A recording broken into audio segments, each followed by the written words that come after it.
The establishment of Heian-kyo in 794 marked a fundamental shift in Japanese governance that would inadvertently create the conditions for the rise of the warrior class. Emperor Kamu's decision to relocate the capital from Nara to what would become Kyoto represented more than mere political maneuvering. It established a pattern of centralized court authority that would struggle to maintain control over Japan's vast and often rebellious provinces. The Heian court, obsessed with Chinese-inspired cultural refinement and Buddhist ceremonies, gradually withdrew from the practical concerns of military defense and provincial administration. This withdrawal created a power vacuum in the countryside that ambitious provincial families were quick to fill. The court's solution was to appoint local strongmen as estate managers and tax collectors, granting them significant autonomy in exchange for maintaining order and ensuring revenue flow to the capital. These appointments, initially temporary administrative positions, evolved into hereditary roles that concentrated both economic and military power in the hands of provincial warrior families. The court nobles, increasingly reluctant to leave their refined urban environment, became absentee landlords who relied entirely on these local administrators to manage their distant holdings. The transformation of these estate managers into a distinct warrior class occurred gradually through the 9th and 10th centuries. Unlike the conscript armies of the earlier Nara period, which had proven ineffective and costly, these provincial forces were composed of professional fighters who maintained their own equipment and horses. They developed a personal loyalty to their immediate commanders rather than abstract imperial authority, creating the foundation for the complex web of personal relationships that would define samurai culture. The northern frontier provided the crucible in which this emerging warrior ethos was forged.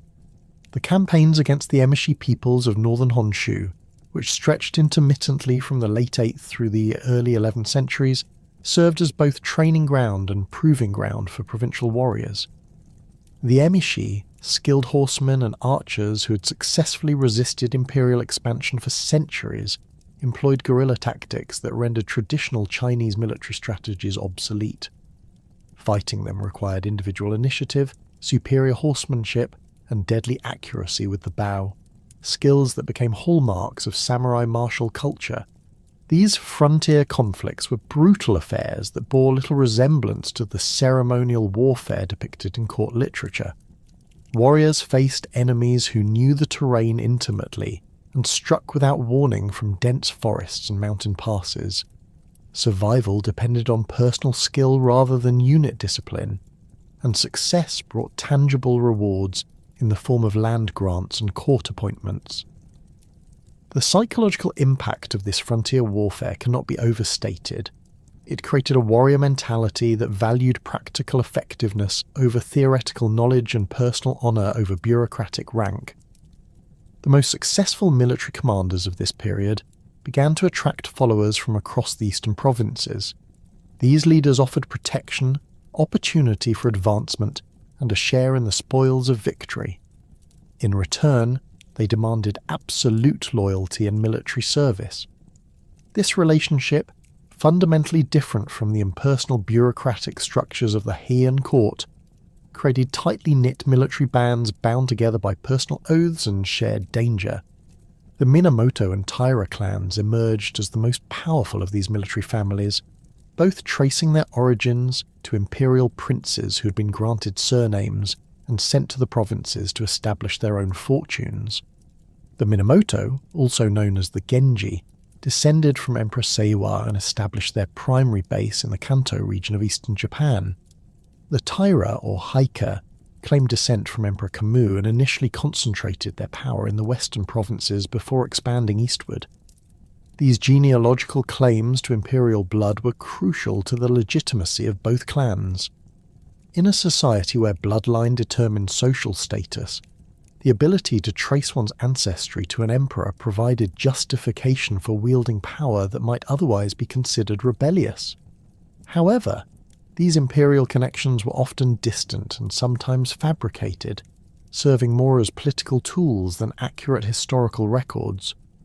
What mattered was not the veracity of these claims, but their acceptance by followers and rivals. The Minamoto built their power through careful cultivation of relationships with local landowners and Buddhist monasteries throughout the Kanto Plain. They established a network of fortified compounds that served as both administrative centres and military strongholds. These facilities, typically constructed on elevated ground with commanding views of the surrounding countryside, featured wooden palisades, watchtowers, and storehouses for weapons and provisions. The main residence, built in the Shinden-zukuri style adapted for defensive purposes, housed the clan leader's family and provided meeting space for his retainers. The Taira pursued a different strategy, focusing on maritime trade and maintaining closer ties to the imperial court. Their base at Itsukushima, with its famous floating torii gate, symbolized their connection to both military power and religious authority. The Taira fleet controlled the inland sea, Japan's most important commercial waterway, generating enormous wealth that funded their military expansion and court influence. This maritime focus gave them advantages in mobility and logistics that their land-based rivals initially struggled to match. The weapons and armour that distinguished these warrior bands from court soldiers evolved through practical experience rather than theoretical design. The primary weapon was the asymmetrical longbow, crafted from bamboo and wood in a composite construction that provided both flexibility and power. These bows, measuring over 2 meters in length, could accurately deliver arrows at ranges exceeding 200 meters. The arrows themselves were carefully crafted projectiles with specialized points designed for different purposes: bodkin points for penetrating armor, broadheads for unarmored targets, and fire arrows for siege warfare. Mounted archery became the signature combat technique of the emerging samurai class. Warriors trained from childhood to shoot accurately while controlling their horses with their knees and reins, a skill that required years of practice to master. The ideal samurai horse was a sturdy animal, typically standing 13 to 14 hands high, bred for endurance and responsiveness rather than size. These horses, smaller than their continental counterparts, were perfectly suited to Japan's mountainous terrain and could navigate narrow mountain paths while carrying a fully equipped warrior. The armour of this period reflected both practical needs and aesthetic preferences. Early samurai armour, known as yoroi, consisted of small iron or leather plates laced together with silk cords and lacquered for weather protection. The distinctive box-like chest piece provided excellent protection against arrows while allowing sufficient mobility for mounted combat. The helmet, or kabuto, featured a neck guard and face mask designed to deflect strikes while maintaining visibility. The entire ensemble, weighing approximately 25 kilograms, was designed to be worn for extended periods during long campaigns. Sword technology during this period was undergoing significant development. The curved single-edged blade that would become synonymous with the samurai was still evolving from earlier straight-bladed designs influenced by Chinese models. Master swordsmiths began developing the differential hardening techniques that created blades with hard cutting edges and flexible spines, capable of maintaining their sharpness through extended combat while resisting breakage. These early swords, though not yet the artistic masterpieces of later periods, represented significant advances in metallurgy and craftsmanship. The tactical doctrine that emerged from frontier warfare emphasized individual prowess within a framework of coordinated action. Warriors would advance in loose formation, seeking opportunities to engage in single combat while maintaining awareness of their comrades' positions. The ideal engagement began with an exchange of arrows at long range, followed by mounted charges with spears or swords if the enemy closed distance. This approach required extensive training and mutual trust among unit members, fostering the tight bonds that characterize samurai military organizations. Training regimens for young warriors included not only weapons practice but also horsemanship, swimming, and various forms of physical conditioning. Mental preparation was equally important, involving meditation practices derived from Buddhist and Shinto traditions that emphasized mental clarity and emotional control under stress. These practices, initially pragmatic responses to the demands of warfare, gradually developed into elaborate philosophical systems that would define samurai culture for centuries. The economic foundation of this emerging warrior class rested on control of agricultural land and the peasants who worked it. Unlike European feudalism, where land ownership was typically granted by a superior lord, Japanese warriors often acquired their holdings through conquest, marriage, or direct cultivation of previously unused land. This created a more entrepreneurial approach to wealth accumulation and a stronger connection between military service and economic reward. The relationship between these provincial warriors and the imperial court remained complex and often contradictory throughout this formative period. Warriors needed court recognition to legitimize their local authority, while the court required military force to maintain its theoretical control over the provinces. This mutual dependence created opportunities for ambitious military leaders to gain influence at court while maintaining their regional power bases. Religious institutions played a crucial role in the development of samurai culture during this period. Buddhist monasteries provided education, medical care, and sometimes military training for young warriors. Shinto shrines offered spiritual protection and served as neutral meeting grounds for rival clans. The syncretic religious practices that emerged from this interaction would profoundly influence samurai values and behavior patterns.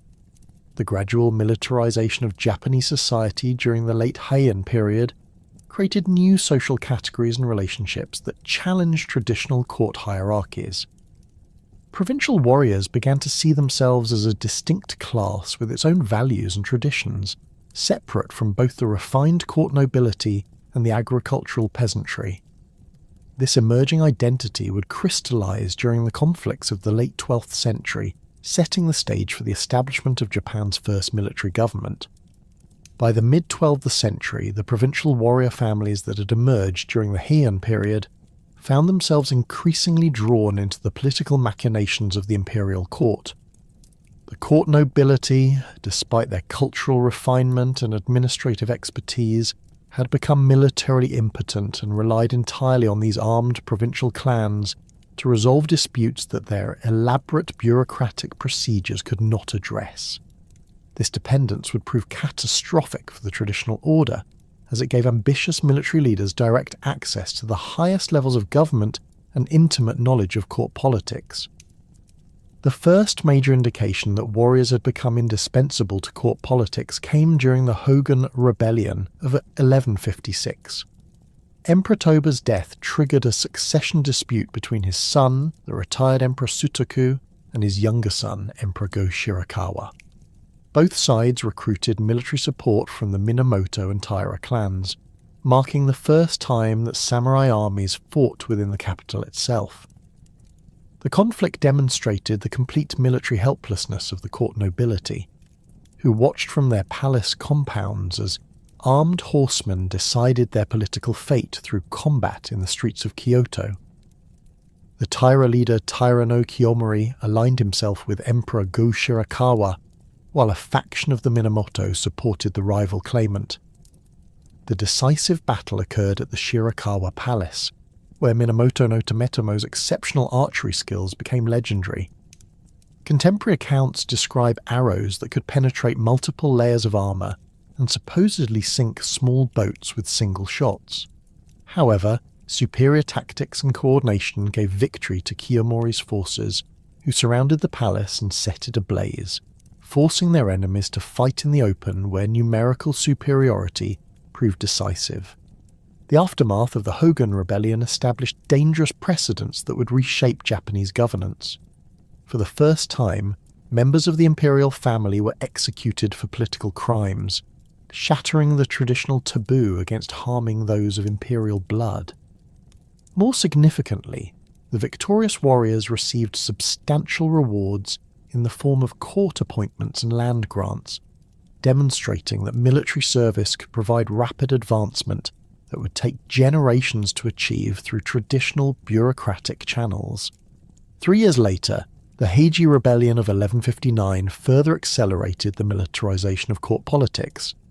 Minamoto no Yoshitomo, seeking to recover his clan's position after their defeat in the Hogan conflict, allied with the ambitious court official Fujiwara no Nobuyori in an attempt to eliminate Taira influence. Their conspiracy began with the kidnapping of Emperor Nijo and the retired Emperor Go Shirakawa during Kiyomori's absence from the capital on a pilgrimage to Kumano. The rebels initially achieved complete surprise, seizing control of the imperial palace and key government buildings throughout Kyoto. However, their failure to immediately eliminate their primary target proved fatal. Kiyomori, informed of the coup while travelling, managed to return to the capital with a substantial force and began systematically recapturing strategic positions. The decisive engagement occurred at the Rokuhara district, where the Taira had established their primary compound. Yoshitomo's forces, despite fighting with desperate courage, were overwhelmed by superior numbers and Kiyomori's tactical acumen. The defeat of the Minamoto in the Heiji Rebellion seemed to establish Taira dominance permanently. Kiyomori executed most of the adult male members of the rival clan, sparing only Yoshitomo's youngest sons due to their age. This decision, influenced by Buddhist concepts of mercy and the intervention of Kiyomori's stepmother, would prove strategically disastrous. The three surviving boys, Yoritomo, Noriyori, and Yoshitsune, were sent into exile in different regions, where they would spend the next 20 years building the network of relationships that would eventually destroy Taira power. Kiyomori's victory in 1160 marked the beginning of unprecedented military influence over imperial government.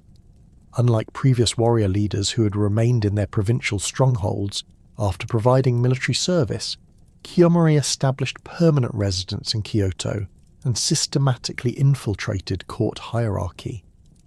He arranged marriages between his daughters and members of the imperial family, secured high court ranks for his sons and relatives, and gradually replaced traditional court officials with Taira appointees. The Taira leader's approach to governance represented a fundamental departure from established patterns. Rather than maintaining the traditional separation between court and military affairs, he created a hybrid system that combined warrior efficiency with court legitimacy. Taira administrators, trained in both martial arts and bureaucratic procedures, could enforce imperial decrees through military force while maintaining the ceremonial forms that gave government actions legal validity. This integration of military and civilian authority generated enormous wealth for the Taira clan. Control of key court positions provided access to tax revenues from across Japan, while their maritime expertise allowed them to dominate trade with Song China. The Taira fleet, operating from bases throughout the inland sea, collected customs duties, transported goods, and provided protection services that generated profits far exceeding traditional agricultural income. Contemporary records indicate that Taira wealth during this period surpassed that of many provincial governors and rivaled the resources of major Buddhist monasteries. However, Kiyomori's success also created the conditions for eventual Taira downfall. His clan's rapid accumulation of court positions and economic privileges generated resentment among both traditional nobility and rival warrior families. The Taira began to adopt the refined lifestyle of court aristocrats, losing the martial edge that had brought them to power while simultaneously alienating potential military allies through their exclusionary policies. The situation deteriorated further when Kiyomori attempted to manipulate imperial succession to place his infant grandson on the throne. This unprecedented assertion of military control over the imperial institution violated fundamental principles of Japanese governance and provided his enemies with powerful propaganda weapons. Even supporters began to question whether the Taira had abandoned their warrior identity in pursuit of court luxury and political power. By 1180, opposition to Taira rule had coalesced around Prince Mochihito, son of the retired emperor Go Shirakawa. The prince's call for armed resistance against Kiyomori's government provided the legal justification that provincial warriors needed to justify rebellion against the established order. More importantly, the uprising offered an opportunity for the exiled Minamoto survivors to reclaim their ancestral position and avenge their clan's earlier defeats. Minamoto no Yoritomo, who had spent 2 decades in exile in the Izu Peninsula under the supervision of the Hojo family, received Prince Mochihito's call to arms in the 8th month of 1180. His response demonstrated the strategic acumen that would characterize his entire career. Rather than immediately launching a desperate assault against superior Taira forces, Yoritomo began methodically building a coalition of eastern warriors who shared grievances against Kiyomori's government.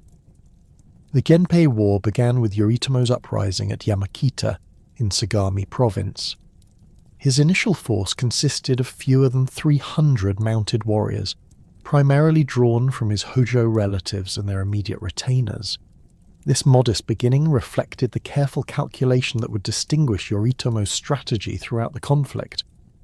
Unlike previous rebellions that relied on dramatic gestures and rapid victories, he planned a methodical campaign that would gradually expand his power base while avoiding premature confrontations with superior enemy forces. The first major engagement occurred at the Battle of Ishibashiyama, where Yoritomo's small army encountered a much larger Taira force under Oba Kagechika. The battle demonstrated both the tactical sophistication of late Heian warfare and the importance of intelligence networks in determining outcomes. Fighting in mountainous terrain during a heavy rainstorm, both sides struggled with visibility and communication problems that fragmented their formations into numerous small unit actions. The Minamoto forces, despite fighting with desperate courage, were overwhelmed by superior numbers and forced to retreat into the dense forests of the Hakone Mountains. Yoritomo himself narrowly escaped capture, hiding in a hollow tree while Taira search parties passed within meters of his position. This near disaster taught him valuable lessons about the limitations of conventional warfare and the importance of maintaining secure base areas that could provide refuge during temporary setbacks. Rather than attempting to rebuild his shattered army immediately, Yoritomo crossed to the AWA province on the Boso Peninsula, where he began the patient work of coalition building that would ultimately bring him victory. His approach differed fundamentally from traditional warrior leadership patterns. Instead of demanding immediate military service based on personal loyalty or feudal obligation, he offered potential allies concrete benefits in the form of land grants, court appointments, and protection from Taira retaliation. The Kanto region proved receptive to Yoritomo's message for several specific reasons that reflected broader tensions within Heian society. Many local warrior families had been excluded from the benefits of Taira rule despite their military service during earlier conflicts. The concentration of court positions and economic privileges within Kiyomori's immediate family had created a growing class of ambitious but frustrated provincial leaders who saw rebellion as their only path to advancement. Additionally, the Taira government's increasing reliance on Chinese trade and court ceremony had alienated traditional warrior values that emphasized martial prowess and personal honor. Many Eastern warriors viewed Kiyomori's adoption of court customs as a betrayal of samurai principles and worried that continued Taira dominance would eliminate opportunities for military advancement entirely. Yoritomo's success in attracting followers also reflected his sophisticated understanding of the economic and social changes that were transforming Japanese society. The growth of agricultural surplus and commercial activity had created new forms of wealth that existed outside traditional court hierarchies. Local strongmen who controlled these resources needed legal recognition and protection from arbitrary taxation or confiscation. By offering to formalize their positions within a military government structure, Yoritomo provided solutions to practical problems that the existing court system could not address. The transformation of Yoritomo's movement from desperate rebellion to serious military threat occurred with remarkable speed during the autumn of 1180. Within 2 months of his defeat at Ishibashiyama, he had established a fortified headquarters at Kamakura and assembled an army of over 20,000 mounted warriors. This rapid expansion reflected both his personal charisma and the depth of anti-Taira sentiment throughout the eastern provinces. Kamakura's selection as Yoritomo's capital demonstrated strategic thinking that would characterize his entire approach to governance. The location, surrounded by mountains on three sides and facing Sagami Bay to the south, provided natural defensive advantages that would be difficult for enemies to overcome. The site also offered symbolic benefits, as it had been the stronghold of an earlier Minamoto ancestor, Minamoto no Yorinobu, connecting Yoritomo's rebellion to his clan's historical claims to leadership in the Kanto region. The establishment of the Kamakura headquarters marked a fundamental shift in the nature of the conflict. Rather than simply seeking to replace Taira officials with Minamoto appointees within the existing court system, Yoritomo began creating parallel governmental institutions that operated independently of Kyoto's authority. He appointed his own provincial governors, established courts to resolve disputes among his followers, and created administrative systems to manage the territories under his control.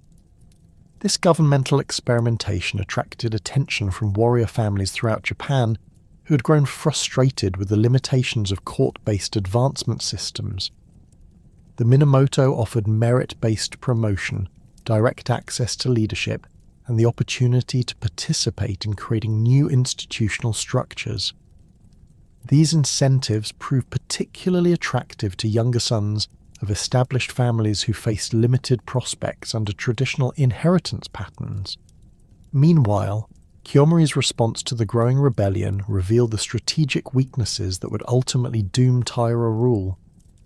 Rather than immediately mobilizing the full resources of his government to crush the uprising, he initially treated it as a minor provincial disturbance that could be resolved through conventional police action. This miscalculation allowed Yoritomo crucial time to consolidate his position and attract additional supporters. When Kiyomori finally recognized the seriousness of the threat, his military response was hampered by the very success that had brought the Taira to power. 2 decades of court life had softened many Taira warriors and separated them from the harsh realities of provincial warfare. Their equipment, tactics, and leadership had become oriented towards ceremonial functions rather than practical combat effectiveness. More fundamentally, the Taira faced a strategic dilemma that would plague them throughout the conflict. Their power base remained concentrated in western Japan and the Inland Sea region, while the rebellion had gained control of the economically vital Kanto plain. Any attempt to suppress the uprising required extended campaigns in unfamiliar territory against enemies who enjoyed local support and intimate knowledge of the terrain. The first major Taira offensive against Yoritomo's stronghold began in early 1181 under the command of Taira no Koremori. The expedition demonstrated both the continued military potential of the Taira and the tactical advantages that defensive positions provided to determine defenders. Koremori's army, estimated at over 70,000 men, represented one of the largest military forces assembled in Japan during the Heian period. However, the campaign quickly encountered logistical problems that would characterize much of the Genpei War. Supplying such a large force during winter months proved extremely difficult, particularly when operating in territory where the local population supported the enemy. Minamoto guerrilla attacks on supply convoys and the systematic destruction of food stores forced Koremori to divide his army into smaller, more vulnerable units. The decisive engagement occurred at the Fujikawa, where Minamoto forces under Yoritomo's brother Yoshitsune achieved complete tactical surprise. The battle began before dawn when Yoshitsune's cavalry charged through a flock of waterfowl roosting near the Taira camp. The sudden noise of thousands of birds taking flight created panic among the Taira forces, who mistook the sound for a massive enemy attack. In the confusion that followed, much of Koremori's army fled without offering serious resistance. The Battle of Fujikawa marked the beginning of Minamoto's strategic superiority that would characterize the remainder of the war. Yoritomo's forces had demonstrated their ability not only to defend their territorial base, but to defeat major Taira offensives through superior tactics and local knowledge. More importantly, the victory established the Minamoto reputation for military effectiveness that would attract additional supporters and demoralize potential enemies. The establishment of Yoritomo's military government at Kamakura represented more than a simple change of leadership. It marked the beginning of a revolutionary transformation in Japanese governance that would endure for nearly 7 centuries. However, the death of the first shogun in 1199 created an immediate succession crisis that threatened to destroy the nascent warrior government before it could fully consolidate its authority. Yoritomo's eldest son, Minamoto no Yorei, inherited the shogunal title at age 17, but lacked both his father's political acumen and the personal relationships that had held the Eastern Warrior Coalition together. The Hojo family, who had served as Yoritomo's most trusted advisors and whose daughter Masako had married the shogun, moved quickly to preserve the Kamakura system while securing their own position within it.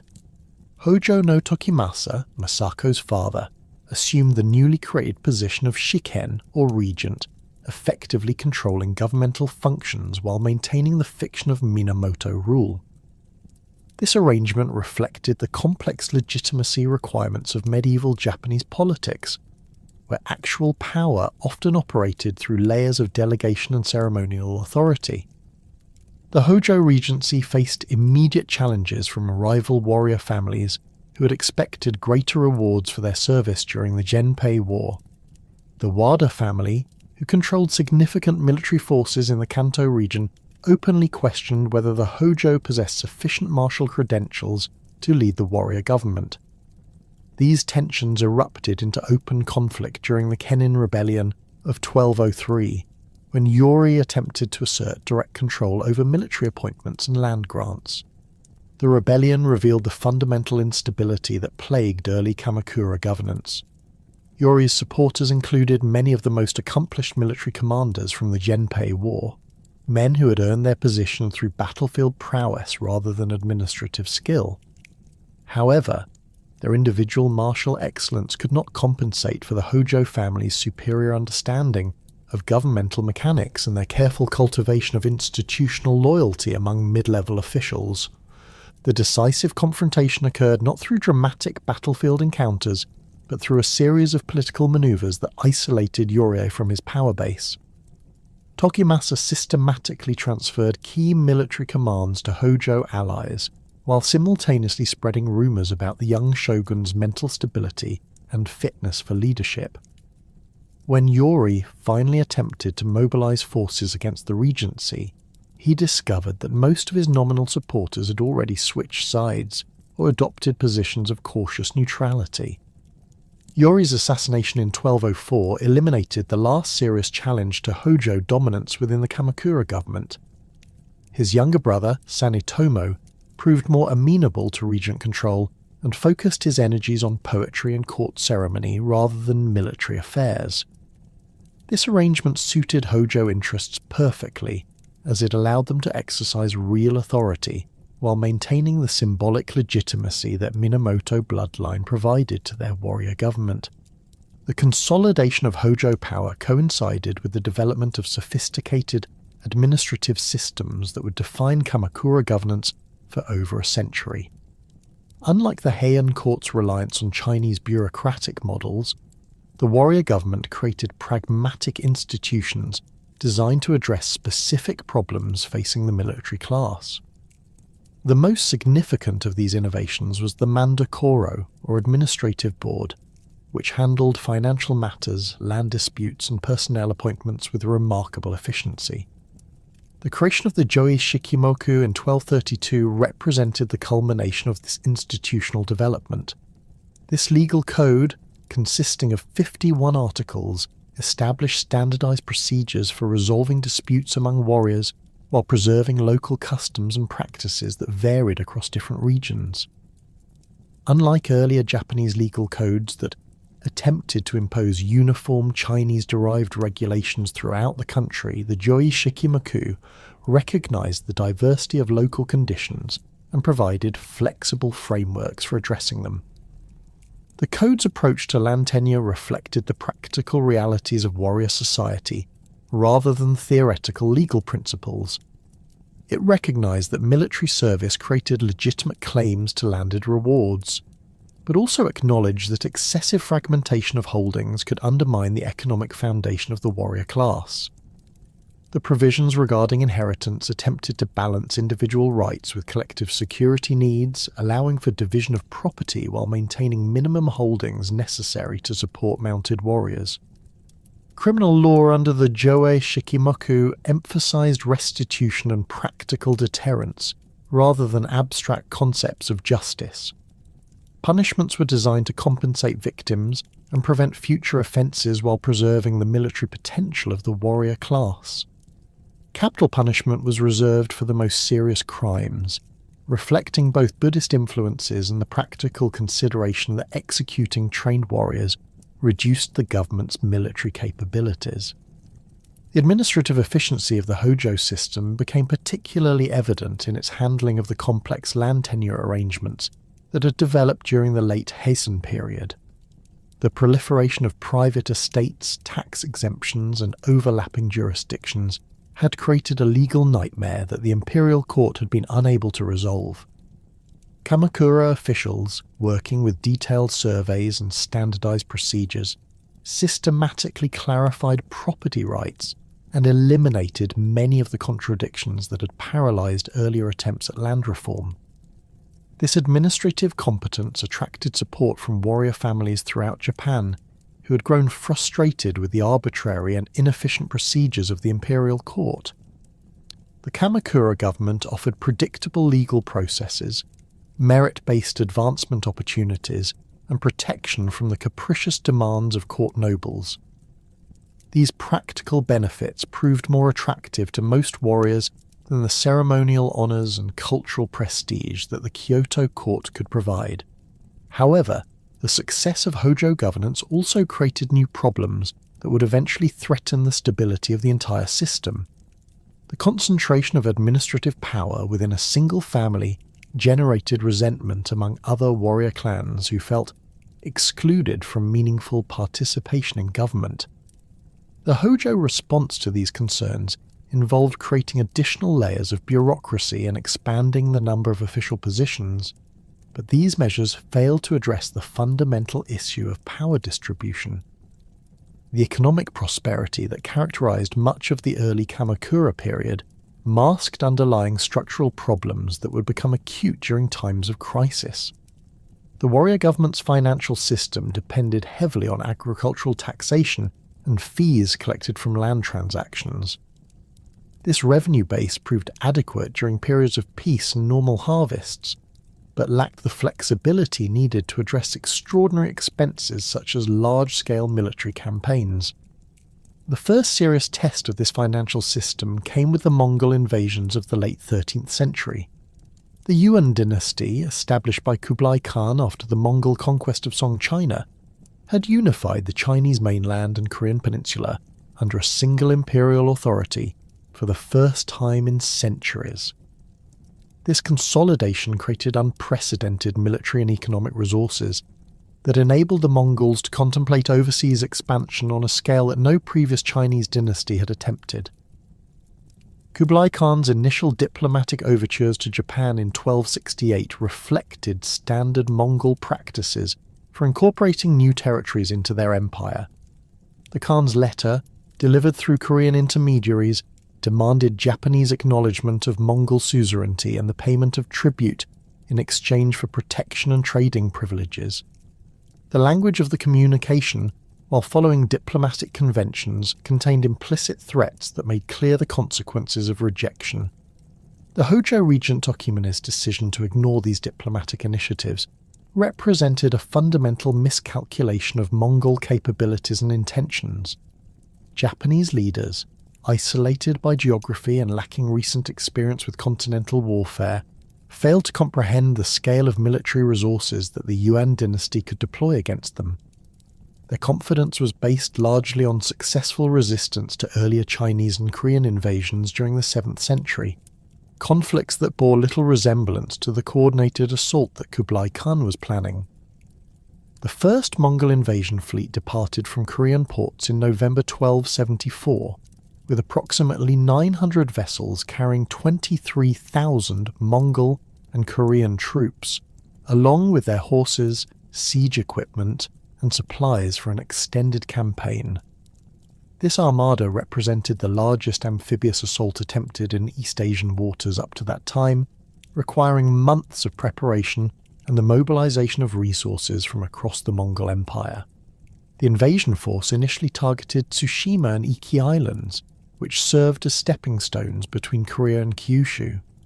The defenders of these remote outposts, numbering fewer than 200 warriors total, fought with desperate courage, but were quickly overwhelmed by superior numbers and unfamiliar weapons. The Mongol forces employed Chinese-manufactured crossbows, explosive bombs, and coordinated infantry tactics that proved devastatingly effective against traditional Japanese mounted archery. The main Mongol landing occurred at Hakata Bay on the northwestern coast of Kyushu, where local Kyushu warriors had assembled to resist the invasion. The Japanese defenders, led by members of the Shimazu, Otomo, and Kikuchi families, numbered approximately 10,000 mounted warriors supported by Ashigaru foot soldiers and local militia units. Their tactical approach reflected centuries of experience in individual combat and small unit actions, but proved inadequate against the disciplined formations and coordinated tactics employed by the invaders. The Battle of Hakata Bay exposed fundamental weaknesses in traditional samurai warfare that would force comprehensive tactical reforms during subsequent decades. Japanese warriors approached combat as a series of individual duels between mounted opponents, beginning with formal challenges and exchanges of arrows before closing to sword range.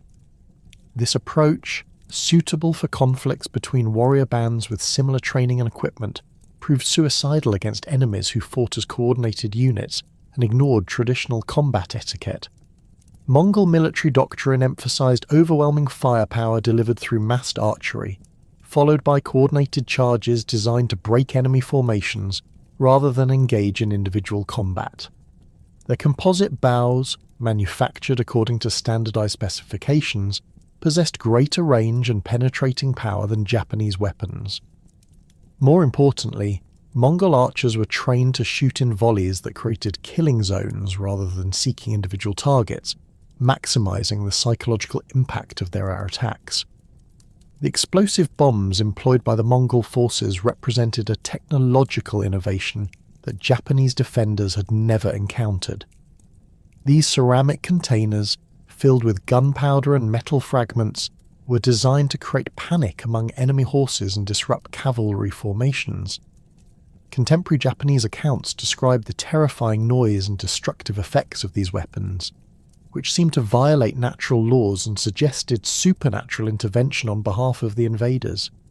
Despite these technological and tactical disadvantages, the Japanese defenders inflicted significant casualties on the Mongol forces through desperate courage and intimate knowledge of local terrain. Fighting in the narrow coastal plain between Hakata Bay and the mountains of interior Kyushu, they used hit-and-run tactics and nighttime raids to harass enemy supply lines and prevent the invaders from establishing secure base camps. The withdrawal of the Mongol fleet after only 2 days of fighting resulted from a combination of factors that included both military setbacks and environmental challenges. The invasion force had expected to achieve rapid victory through superior tactics and equipment, but encountered more determined resistance than anticipated. Additionally, seasonal weather patterns in the Korea Strait made extended naval operations extremely hazardous, particularly for heavily loaded transport vessels operating close to unfamiliar coastlines. The famous typhoon that allegedly destroyed much of the Mongol fleet during its withdrawal appears to have been a later embellishment of actual events. Contemporary records suggest that stormy weather did cause some ship losses, but the primary factor in the invasion's failure was the inability to establish secure beachheads and supply lines necessary for sustained operations. The Mongol commanders, experienced in continental warfare, underestimated the logistical challenges involved in amphibious operations against a defended coastline. The aftermath of the first invasion attempt created a crisis of confidence within the Kamakura government that would have lasting consequences for the warrior class. The Hojo Regency had successfully organised the defence of Kyushu, but the cost of mobilising forces from across Japan and maintaining them in a state of readiness strained the government's financial resources. More problematically, the traditional system of rewarding military service through land grants proved impossible to implement, since the defenders had been protecting existing territories rather than conquering new ones. This inability to provide tangible rewards for military service violated fundamental expectations of the warrior class and created widespread resentment among families who had incurred significant expenses preparing for and participating in the defence. Many warriors had sold property or borrowed money to equip themselves and their followers for the campaign, expecting to recoup these investments through the distribution of conquered lands. The absence of such rewards left them in worse financial condition than before the invasion. The Hojo response to these complaints involved creating new administrative positions and honorary titles, but these measures failed to address the underlying economic problems facing the warrior class. The increasing monetization of the Japanese economy during the late Kamakura period had created new forms of wealth and expense that the traditional land-based reward system could not accommodate. Warriors needed cash to purchase imported weapons and equipment, but the government lacked mechanisms for generating and distributing monetary rewards. Kublai Khan's decision to launch a second invasion attempt reflected both his determination to complete the conquest of Japan and his confidence that the lessons learned from the first campaign would ensure success. The Yuan dynasty had spent 6 years preparing for this assault, constructing new vessels specifically designed for amphibious operations and assembling forces from across the Mongol Empire. The scale of preparation dwarfed that of the earlier invasion and represented one of the largest military undertakings in medieval history. The second invasion fleet, departing in 1281, consisted of 2 separate armadas that were intended to converge on Kyushu from different directions. The Eastern Route Army, launching from Korean ports, included approximately 40,000 Mongol, Korean and Northern Chinese troops transported in 900 vessels. The Southern Route Army, departing from ports in southern China, carried 100,000 troops, primarily former Song Chinese soldiers, in over 3,500 ships of various sizes. This massive undertaking required unprecedented coordination between different regions of the Mongol Empire and demonstrated the administrative capabilities that had enabled the Yuan dynasty to govern the world's largest contiguous empire.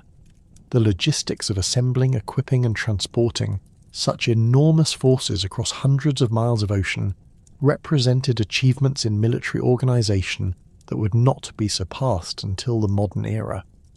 The Japanese response to this second invasion attempt revealed significant improvements in both defensive preparations and tactical doctrine. The Kamakura government had used the intervening years to construct fortifications along the Kyushu coastline, including a stone wall that extended for several kilometres along Hakata Bay.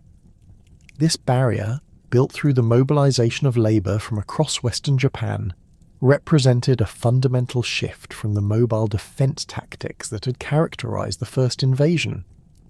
More importantly, Japanese warriors had adapted their fighting methods to address the tactical challenges revealed during the earlier conflict. They abandoned the individual combat techniques that had proved ineffective against coordinated enemy formations and developed new approaches that emphasised coordinated unit actions and the use of terrain to offset enemy advantages in equipment and numbers. The successful defence against the second Mongol invasion had exhausted the Kamakura government's financial reserves and exposed fundamental weaknesses in its reward system that would prove impossible to resolve. By the early 14th century, The Hojo Regency faced mounting pressure from warrior families who had received neither compensation for their military service nor adequate protection from the economic hardships that plagued much of Japan.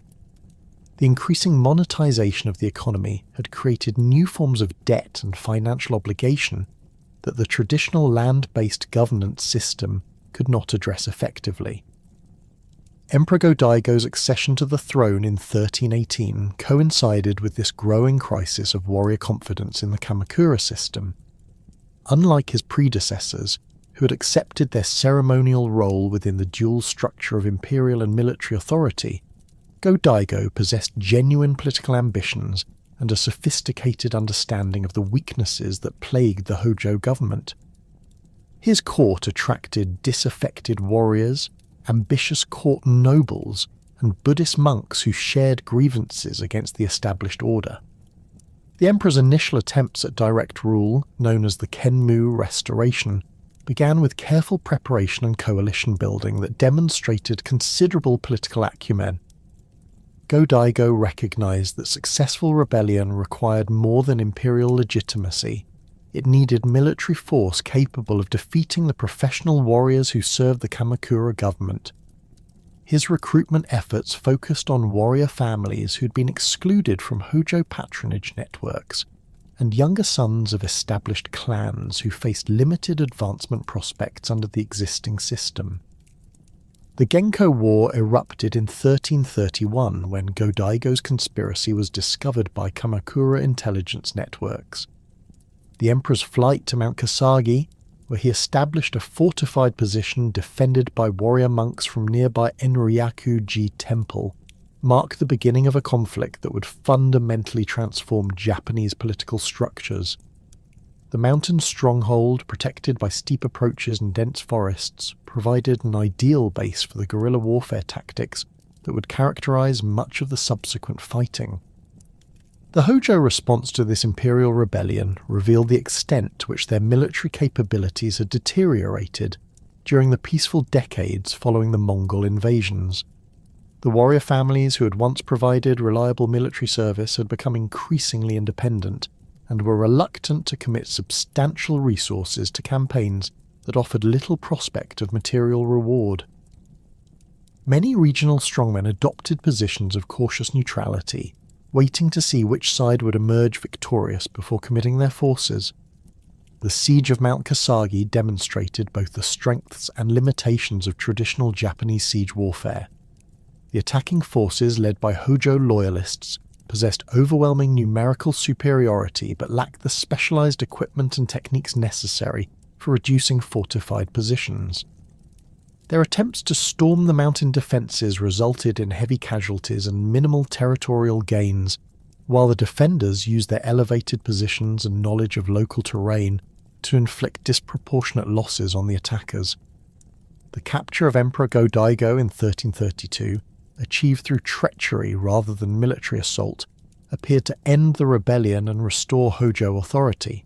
However, the emperor's subsequent exile to the Oki Islands created a powerful symbol of resistance that attracted additional supporters to the imperial cause.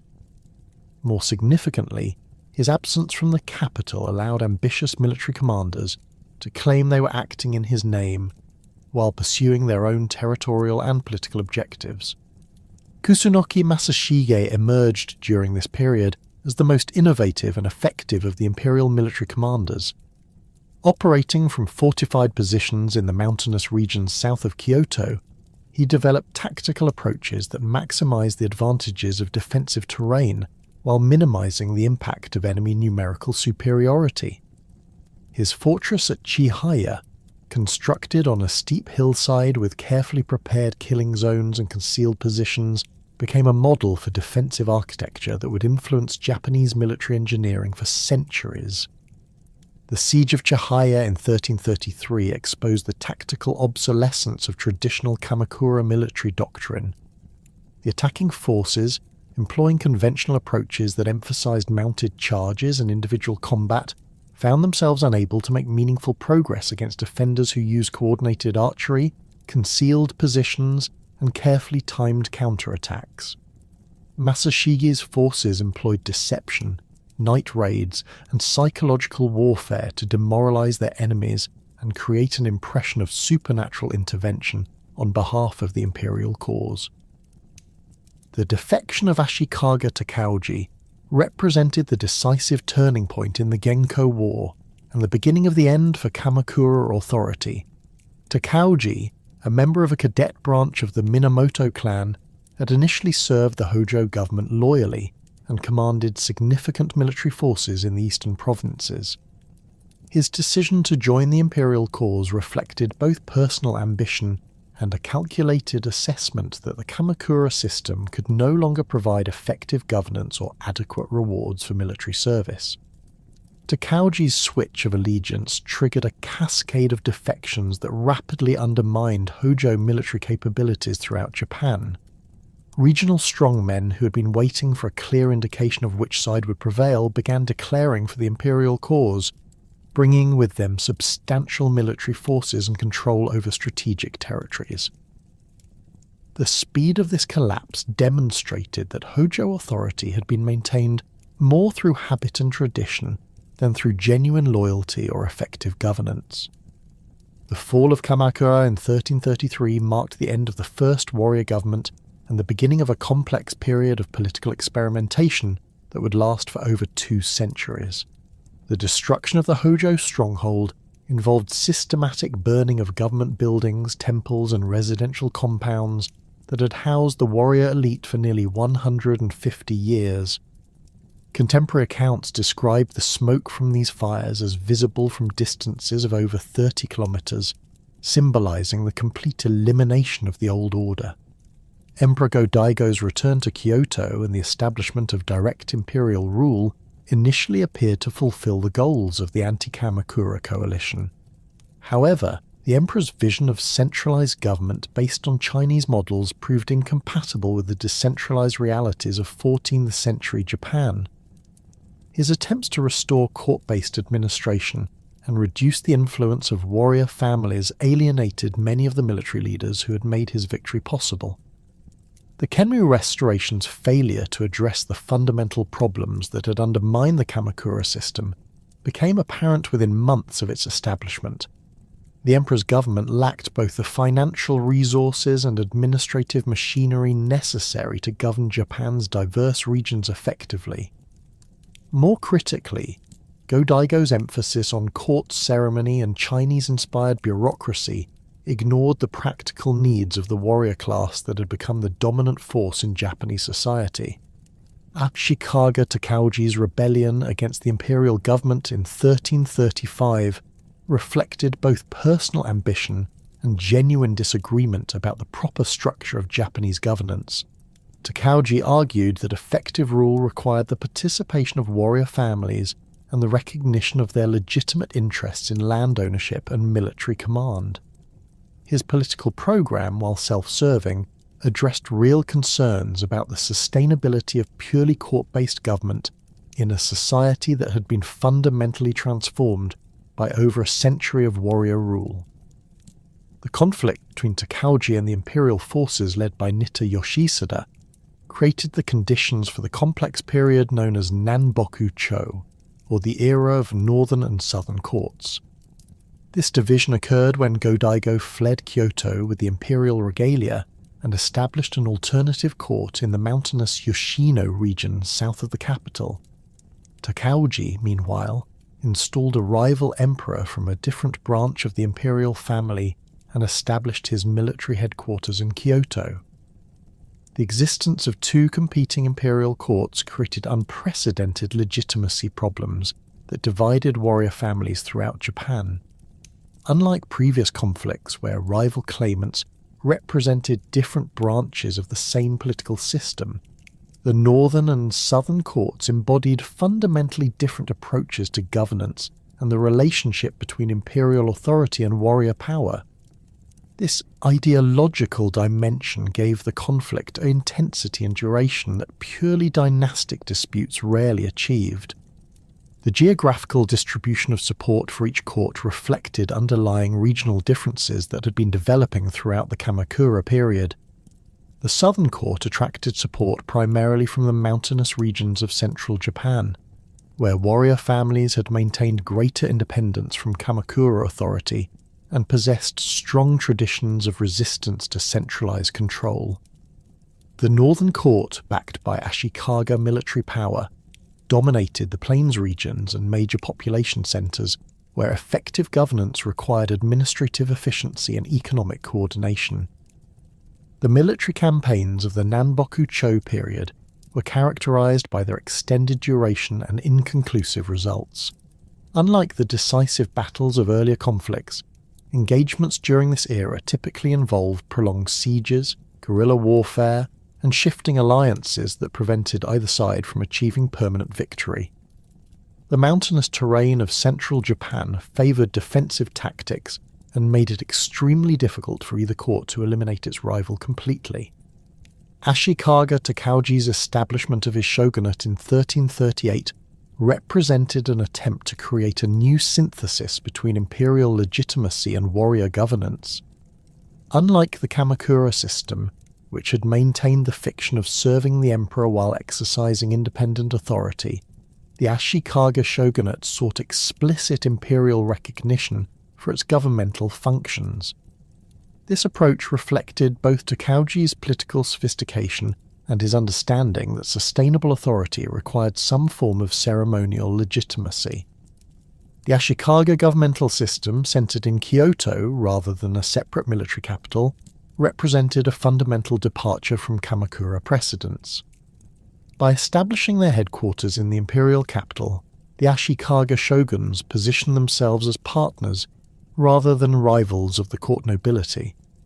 This arrangement created opportunities for cultural exchange and political cooperation, but also exposed the warrior government to the factional disputes and ceremonial obligations that had paralyzed earlier court-based administrations.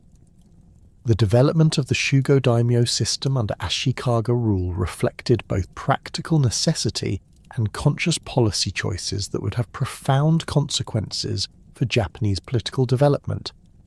The Shugo, originally appointed as temporary provincial governors with limited authority, gradually evolved into powerful regional lords who exercised comprehensive control over their territories.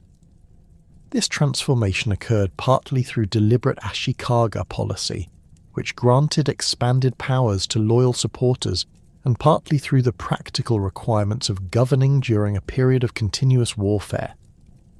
The Shugo daimyo differed fundamentally from earlier forms of provincial authority in both the scope of their powers and their relationship to central government. Unlike Kamakura-era governors, who had served primarily as military commanders and tax collectors, the Shugo daimyo exercised judicial, administrative, and economic functions that made them virtually independent rulers within their domains. They maintained their own armies, collected taxes, administered justice, and conducted diplomatic relations with neighbouring territories. This decentralisation of authority created a complex political landscape where effective power was distributed among dozens of regional strongmen who owed nominal allegiance to the Ashikaga shogun but pursued their own interests when those conflicted with central government policy. The shogun's authority depended on his ability to maintain a coalition of these powerful lords through a combination of rewards, threats, and diplomatic manoeuvring that required constant attention and considerable resources. The economic foundation of the Shugo daimyo system rested on their control of agricultural production and local commerce within their territories. Unlike the Kamakura system, which had relied primarily on income from specific land grants, the Shugo daimyo collected taxes from all economic activity within their domains. This comprehensive approach to revenue generation provided them with greater financial resources than earlier provincial authorities, but also required more sophisticated administrative systems to manage effectively. The development of castle towns during this period reflected both the military needs of the Shugo daimyo and the economic opportunities created by their territorial control. These fortified settlements, typically constructed around the lord's primary residence, served as administrative centres, military bases, and commercial hubs that attracted merchants, artisans, and service providers.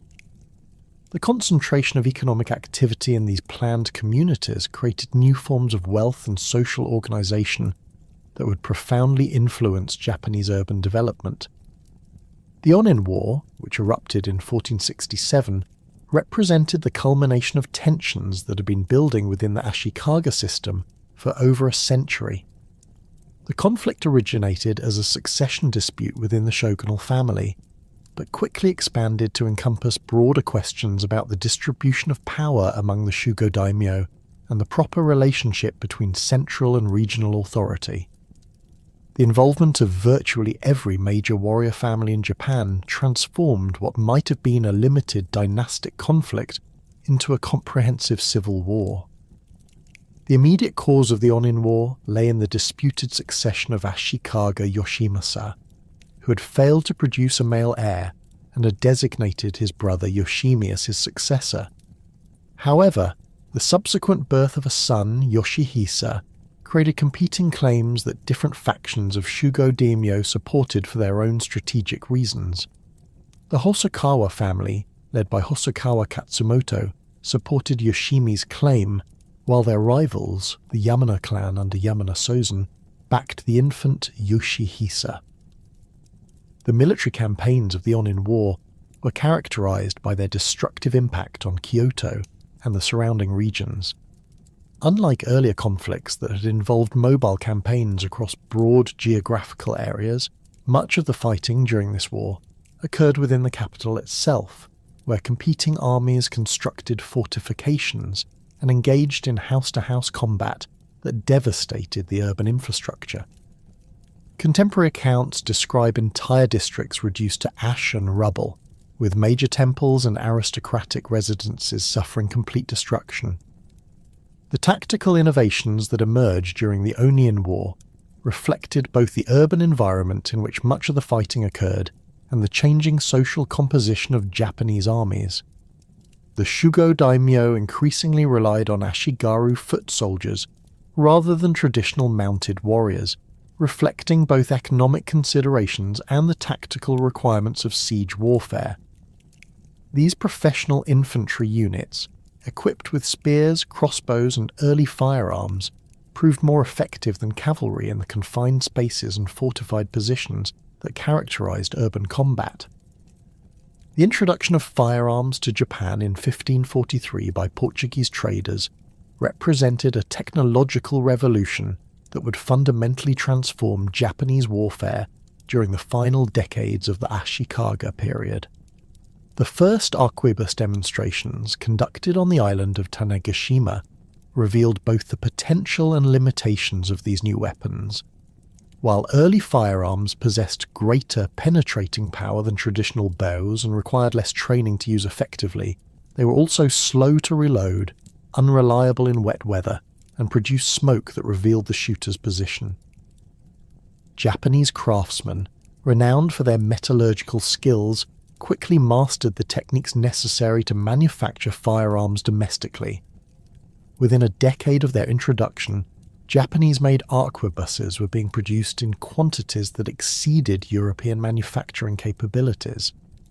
This rapid adoption reflected both the technical sophistication of Japanese metalworkers and the urgent military needs created by the continuous warfare of the Sengoku period. The tactical implications of firearm adoption extended far beyond simple weapon substitution. The effectiveness of massed arquebus fire required new forms of military organization and training that emphasized unit coordination rather than individual prowess. Infantry formations equipped with firearms needed protection from cavalry charges and coordination with other weapon systems to maximize their effectiveness. These requirements contributed to the development of more complex military hierarchies and specialized command structures. Castle architecture underwent dramatic evolution during this period in response to both firearm technology and the changing nature of siege warfare. The traditional wooden palisades and earthwork fortifications that had characterized earlier defensive systems proved inadequate against artillery and sustained bombardment. Japanese military engineers developed sophisticated stone construction techniques that created defensive systems capable of withstanding both conventional assault and gunpowder weapons. The emergence of the Sengoku period around 1477 marked the beginning of an era of unprecedented military innovation and political fragmentation that would continue until national reunification in the late 16th century. The collapse of effective Ashikaga authority created opportunities for ambitious regional leaders to expand their territories and influence through military conquest. This competitive environment stimulated rapid development in military technology, tactical doctrine, and governmental administration, as survival depended on maintaining advantages over rivals. The collapse of centralized Ashikaga authority after the Onin War created a power vacuum that ambitious regional strongmen were quick to exploit. By 1477, Japan had fragmented into dozens of independent territories controlled by Sengoku daimyo, who owed no meaningful allegiance to the enfeebled Ashikaga shogunate in Kyoto. These warlords, emerging from various backgrounds including former Shugo families, successful military commanders, and even wealthy merchants who had purchased warrior status, shared common characteristics that distinguished them from their predecessors: ruthless pragmatism, innovative military thinking, and sophisticated understanding of economic warfare. The Sengoku daimyo revolutionized Japanese military organization through systematic professionalization of their armed forces. Unlike the traditional warrior bands that had relied on seasonal campaigns and part-time soldiers who returned to agricultural duties during planting and harvest seasons, these new military leaders maintained standing armies equipped and trained for continuous operations. The core of these forces consisted of professional Ashigaru infantry, recruited from the peasant class and provided with standardized equipment, regular pay, and intensive training in coordinated tactics. This military revolution required corresponding innovations in logistics and supply systems. The Sengoku daimyo developed sophisticated networks of supply depots, weapons manufacturers, and transportation systems that could sustain armies in the field for extended periods. They established armories within their castle towns, where skilled craftsmen produced weapons according to standardized specifications, ensuring compatibility and ease of maintenance. These manufacturing centres also served as training facilities where young warriors learned not only individual combat skills, but also the complex coordination required for effective unit operations. The economic foundation supporting these military innovations rested on comprehensive exploitation of territorial resources through improved agricultural techniques, expanded commerce, and systematic taxation. The Sengoku daimyo implemented land surveys that accurately assessed agricultural productivity, enabling them to maximize tax revenues while maintaining peasant productivity. They encouraged technological improvements such as new rice varieties, better irrigation systems, and more efficient farming tools that increased yields and supported larger populations. Oda Nobunaga emerged from this competitive environment as the most innovative and successful of the Sengoku daimyo, though his initial position hardly suggested future dominance. The Oda clan controlled only a portion of Owari province, surrounded by more powerful neighbours who initially dismissed Nobunaga as an eccentric young lord, whose unconventional behaviour violated traditional warrior customs. His tendency to wear foreign clothing, associate with merchants and foreigners, and ignore ceremonial protocols led many contemporaries to underestimate his strategic capabilities and military potential. Nobunaga's first major victory at the Battle of Okahazama in 1560 demonstrated the tactical innovations that would characterize his entire career. Imagawa Yoshimoto, one of the most powerful daimyo in eastern Japan, had assembled an army of approximately 25,000 troops for a march on Kyoto that would have established Imagawa dominance over central Japan. The Imagawa forces, confident in their numerical superiority and Yoshimoto's reputation as a military commander, made camp in a narrow valley during a heavy rainstorm, assuming that the weather would prevent any serious attack. Nobunaga's response violated every conventional principle of samurai warfare. Rather than accepting the hopelessness of his situation or seeking to negotiate terms, he assembled a force of fewer than 3,000 men and launched a surprise assault during the height of the storm. His troops, moving through mountain paths that the enemy had not bothered to guard, achieved complete tactical surprise by attacking the Imagawa headquarters directly rather than engaging the main army. The assault, coordinated to coincide with a lightning strike that created additional confusion, resulted in Yoshimoto's death and the complete collapse of Imagawa authority in the region. The victory at Okahazama established Nobunaga's reputation for tactical brilliance and demonstrated his willingness to employ unconventional methods that traditional warriors found dishonorable. His use of detailed intelligence networks, careful timing, and concentration of force against enemy weak points became hallmarks of his strategic approach. More importantly, the battle revealed his understanding that decisive victory required the elimination of enemy leadership rather than the gradual attrition that characterized most contemporary conflicts.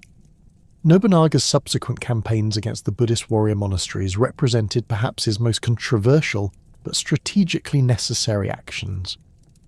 The great temple complexes of Mount Hiei, Ishiyama Honganji, and Nagoro-ji had evolved into independent military powers that controlled extensive territories and maintained armies capable of challenging secular authorities. These religious institutions, protected by their sacred status and supported by networks of affiliated temples throughout Japan, represented obstacles to centralized authority that no unification effort could ignore. The siege of Ishiyama Honganji, lasting from 1570 to 1580, demonstrated both the military capabilities of Buddhist institutions and Nobunaga's determination to eliminate all independent power centers. The fortress temple, constructed on a strategic site overlooking Osaka Bay, possessed sophisticated defensive works that incorporated both traditional Japanese architecture and European-influenced artillery positions.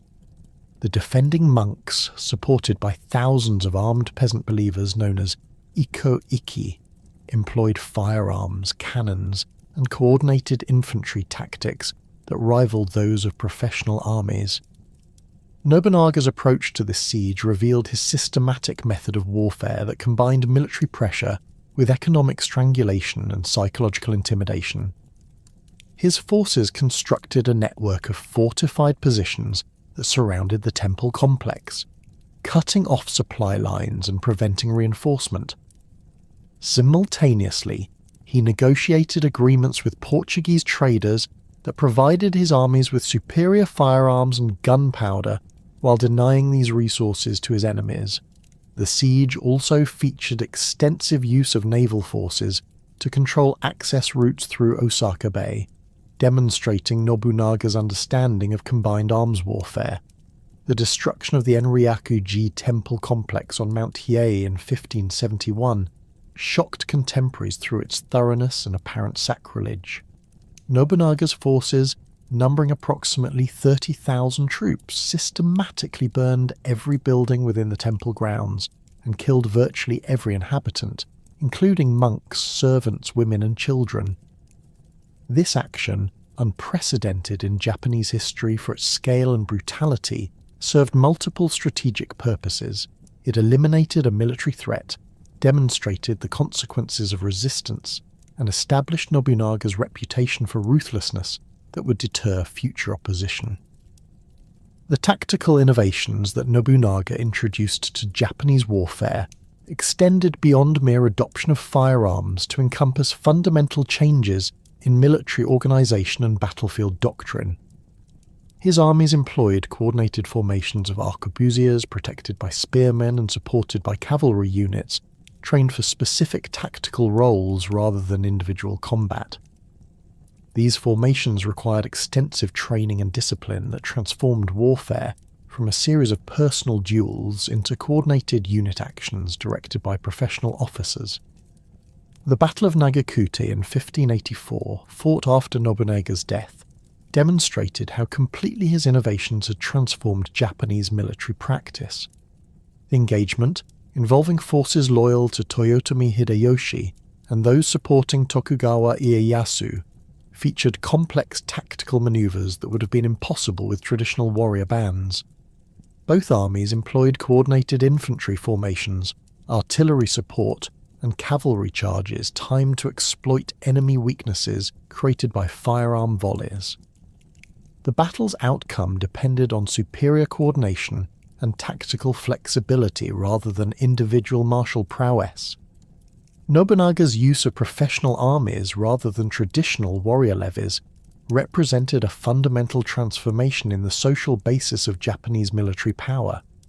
His forces included large numbers of ashigaru recruited from the peasant class and provided with standardized equipment and regular wages. These professional soldiers, freed from agricultural obligations and trained exclusively for warfare, proved more reliable and effective than part-time warriors who divided their attention between military service and economic activities. The logistical systems that supported these professional armies required unprecedented levels of organization and resource management. Nobunaga established networks of supply depots throughout his territories, connected by improved roads that enabled rapid movement of troops and equipment. His quartermasters developed standardized procedures for provisioning armies in the field, including portable cooking equipment, preserved foods, and medical supplies that maintained fighting effectiveness during extended campaigns. Toyotomi Hideyoshi's rise from ashigaru foot soldier to supreme military commander illustrated both the social mobility possible during the Sengoku period and the importance of administrative talent in managing complex military operations. His early service under Nobunaga involved primarily logistical responsibilities, but his exceptional organizational abilities and strategic insight earned him increasing authority over military planning and execution. Following Nobunaga's death in 1582, Hideyoshi's rapid response to the crisis and his successful elimination of rivals demonstrated his mastery of both military and political warfare. The Battle of Shizugata-ke in 1583 established Hideyoshi's dominance over potential rivals within the former Oda coalition. Shibata Katsui, Nobunaga's most experienced general, had assembled a formidable army and occupied strong defensive positions that seemed to guarantee victory over Hideyoshi's supposedly inferior forces. However, Hideyoshi's campaign demonstrated the tactical flexibility and strategic deception that would characterize his approach to unification. His famous forced march, covering over 50 kilometers in a single day to achieve tactical surprise, enabled him to concentrate superior forces against isolated enemy positions before they could receive reinforcement. The tactical execution of Shizugata-ke revealed how completely Japanese warfare had evolved from its traditional patterns. Both armies employed coordinated formations of arquebusiers, spearmen, and cavalry operating according to predetermined battle plans, rather than responding to battlefield developments through individual initiative. The decisive phase involved carefully timed attacks by multiple units that created overwhelming pressure at specific points in the enemy line, forcing complete collapse rather than gradual withdrawal. Hideyoshi's continuation of Nobunaga's unification program required adaptation of military methods to address different strategic challenges. While Nobunaga had focused primarily on eliminating independent power centers within central Japan, Hideyoshi faced the more complex task of integrating diverse regional powers into a unified national system. This required not only military conquest, but also diplomatic negotiation, economic incentives, and administrative reforms that addressed the legitimate concerns of potential allies. The Siege of Odawara in 1590 demonstrated Hideyoshi's mastery of siege warfare and his ability to coordinate massive military operations involving over 200,000 troops drawn from across Japan. The Hojo clan's fortress at Odawara, constructed according to the most advanced defensive principles and supplied for extended resistance, represented the culmination of Sengoku period castle architecture. The defensive system included multiple concentric walls, sophisticated artillery positions, and underground tunnels that enabled defenders to launch surprise attacks against besieging forces. Hideyoshi's approach to this siege combined overwhelming force with innovative tactical methods that neutralized the defenders' advantages. His engineers constructed elaborate siege works that included artificial hills providing elevated firing positions, covered approaches that protected attacking forces, and diversion tunnels designed to undermine the castle's foundations. The siege also featured extensive use of naval forces to prevent supply shipments and psychological warfare designed to demoralize the defenders through demonstrations of superior resources and determination. The completion of national unification through the Odawara campaign marked a fundamental transformation in Japanese political organization that ended nearly 2 centuries of fragmented authority. Hideyoshi's distribution of the conquered Hojo territories to loyal supporters established precedents for land redistribution that would influence Tokugawa governance policies. More immediately, the campaign demonstrated that no regional power, regardless of defensive preparations or traditional autonomy, could resist the combined military resources of a unified Japan. The invasions of Korea, launched in 1592 and resumed in 1597, represented Hideyoshi's attempt to channel the military energies of the unified warrior class toward external conquest while establishing Japanese dominance over East Asian trade networks. The initial invasion force of approximately 160,000 troops constituted the largest military expedition in Japanese history up to that time, requiring unprecedented logistical coordination and strategic planning. The army included contingents from virtually every major daimyo domain, equipped with the most advanced weapons and organized according to the tactical innovations developed during the Unification Wars. The early phases of the Korean campaign revealed both the strengths and limitations of Japanese military methods when applied to continental warfare. The invasion forces achieved rapid initial success, capturing Seoul within 3 weeks and advancing deep into Korean territory through superior tactics and equipment.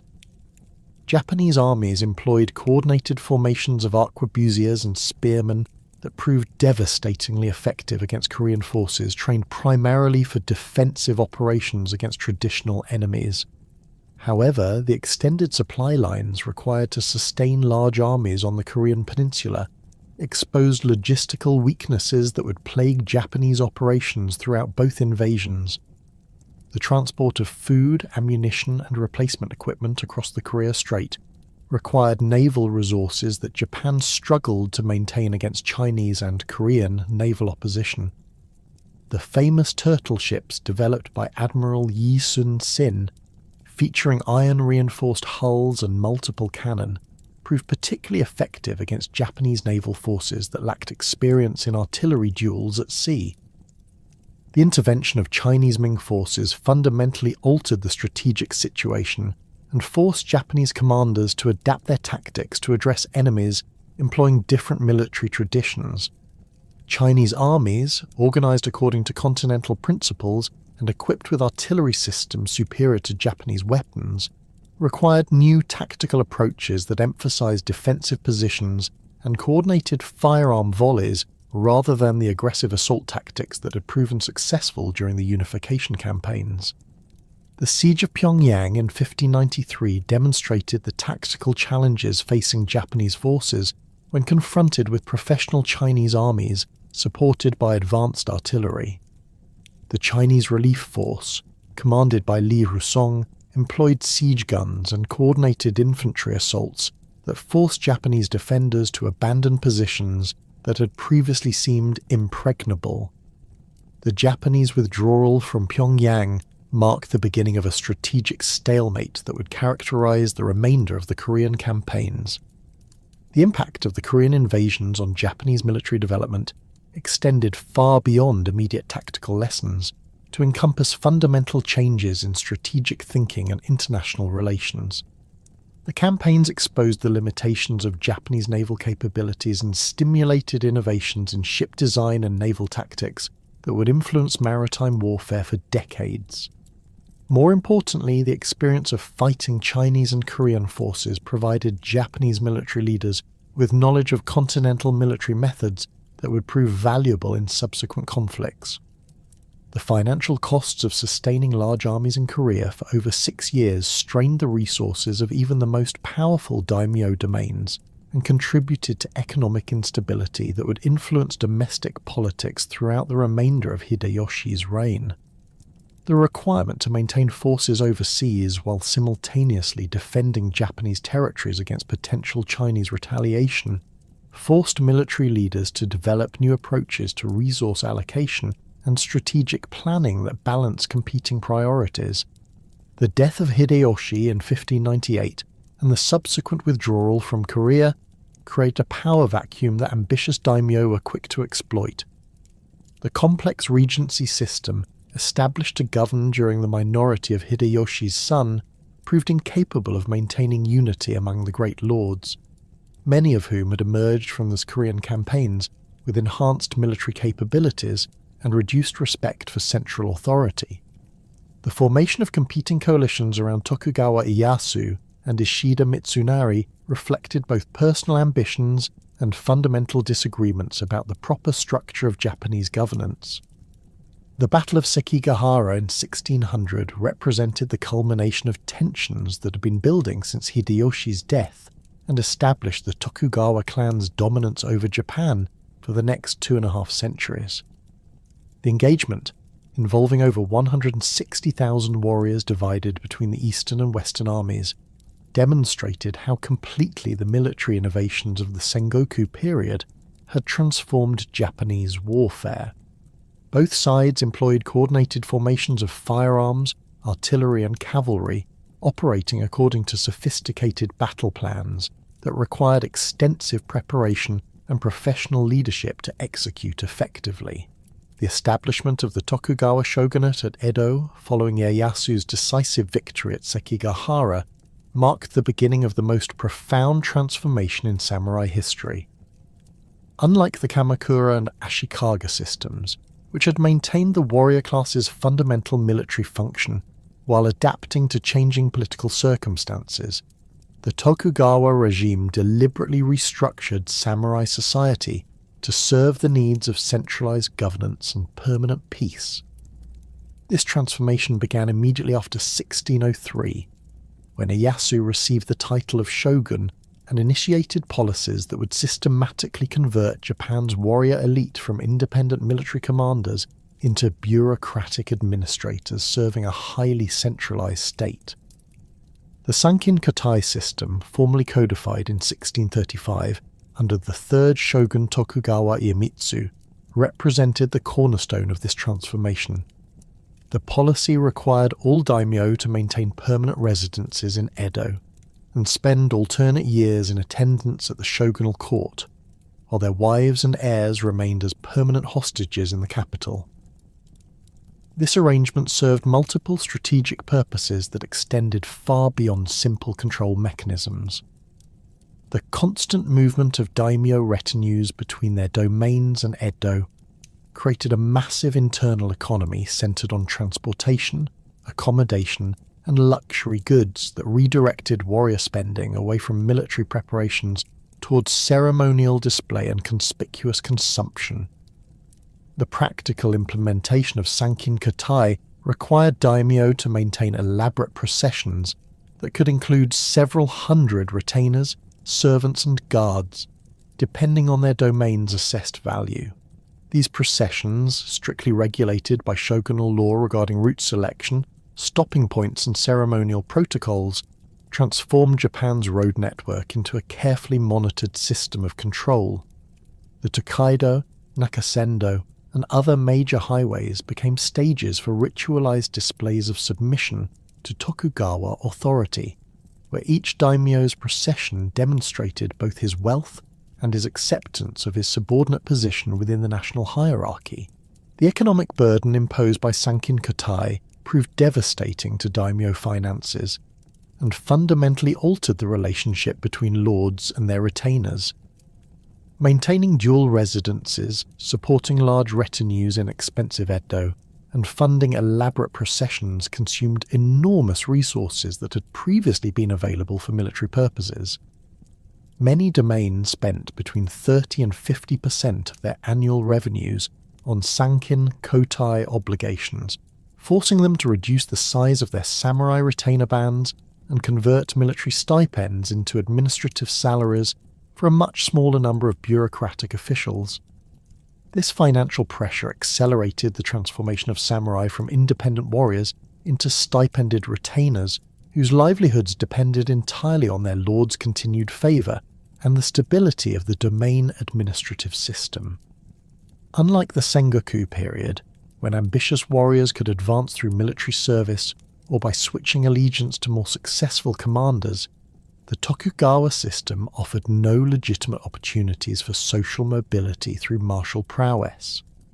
Samurai advancement required mastery of bureaucratic skills, knowledge of legal procedures, and competence in the complex ceremonial protocols that governed interactions between different levels of the social hierarchy. The implementation of the four-class system known as Shin no Kosho provided the ideological framework that justified this transformation while maintaining samurai privilege within a fundamentally altered social structure. This hierarchy, derived from Chinese Confucian political theory, placed samurai at the apex of society as the administrative class responsible for governance and moral leadership. Below them, farmers occupied the second position as the productive class whose agricultural labour supported the entire social system. Artisans ranked third as creators of useful goods, while merchants, despite their obvious wealth and practical importance, were relegated to the bottom as parasitic manipulators of prices who contributed nothing of intrinsic value to society. The theoretical elevation of samurai status within this system masked their practical loss of independence and military function. While Confucian ideology emphasized the warrior class's responsibility for moral cultivation and administrative competence, the actual implementation of Shin no Kosho created rigid boundaries that prevented social mobility and trapped samurai within increasingly obsolete roles. The system's emphasis on hereditary status rather than individual merit meant that incompetent samurai retained their positions, while talented individuals from lower classes could not advance regardless of their abilities.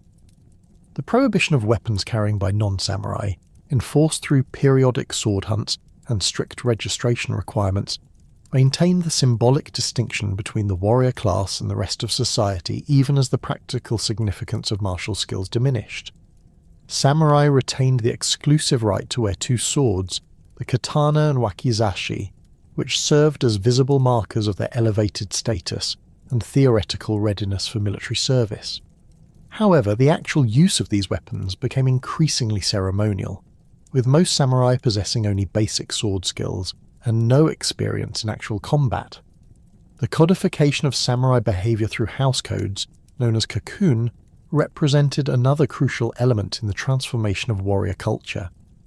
These documents, produced by virtually every daimyo domain during the early Tokugawa period, established detailed regulations governing every aspect of samurai conduct, from dress and deportment to marriage arrangements and financial management.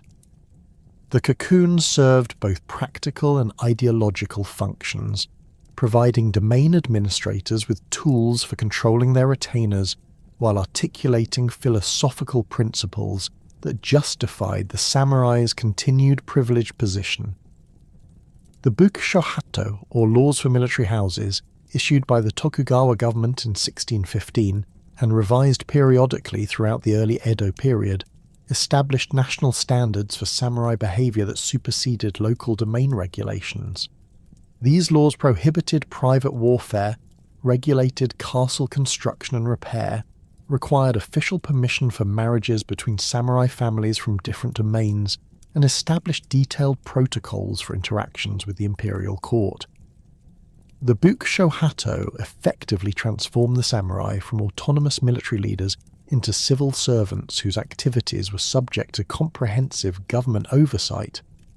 The development of Bushido philosophy during this period provided intellectual justification for the samurai's transformation, while preserving elements of warrior identity that could be adapted to peacetime conditions, unlike the practical warrior ethos of the Sengoku period, which had emphasized effectiveness in combat and loyalty to successful commanders.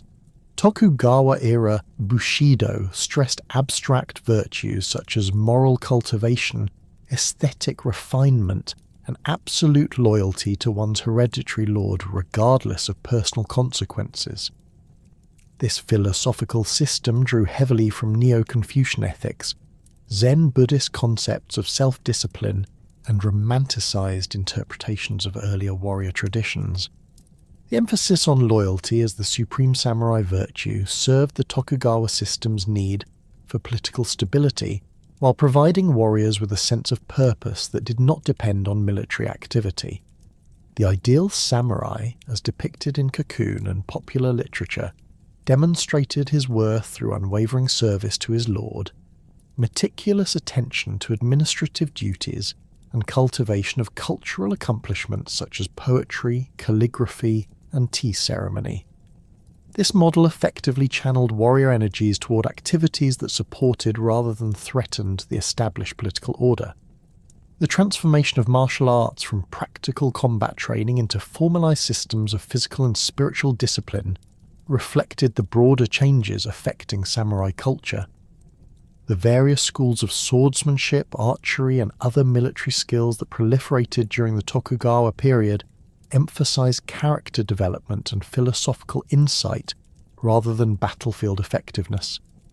These martial arts schools, known as ryuha, developed elaborate theoretical frameworks that connected physical training with moral cultivation and spiritual enlightenment, providing samurai with activities that maintained their warrior identity while serving no practical military purpose. The economic challenges facing the samurai class became increasingly severe as the Tokugawa period progressed, and Japan's economy became more sophisticated and commercialized. The stipend system that replaced the earlier practice of granting land to retainers created fundamental problems that domain administrators struggled to address throughout the period. Samurai stipends, typically paid in rice, remained fixed at levels established during the early 17th century, while the cost of goods and services continued to rise due to population growth, urbanization, and increased commercial activity.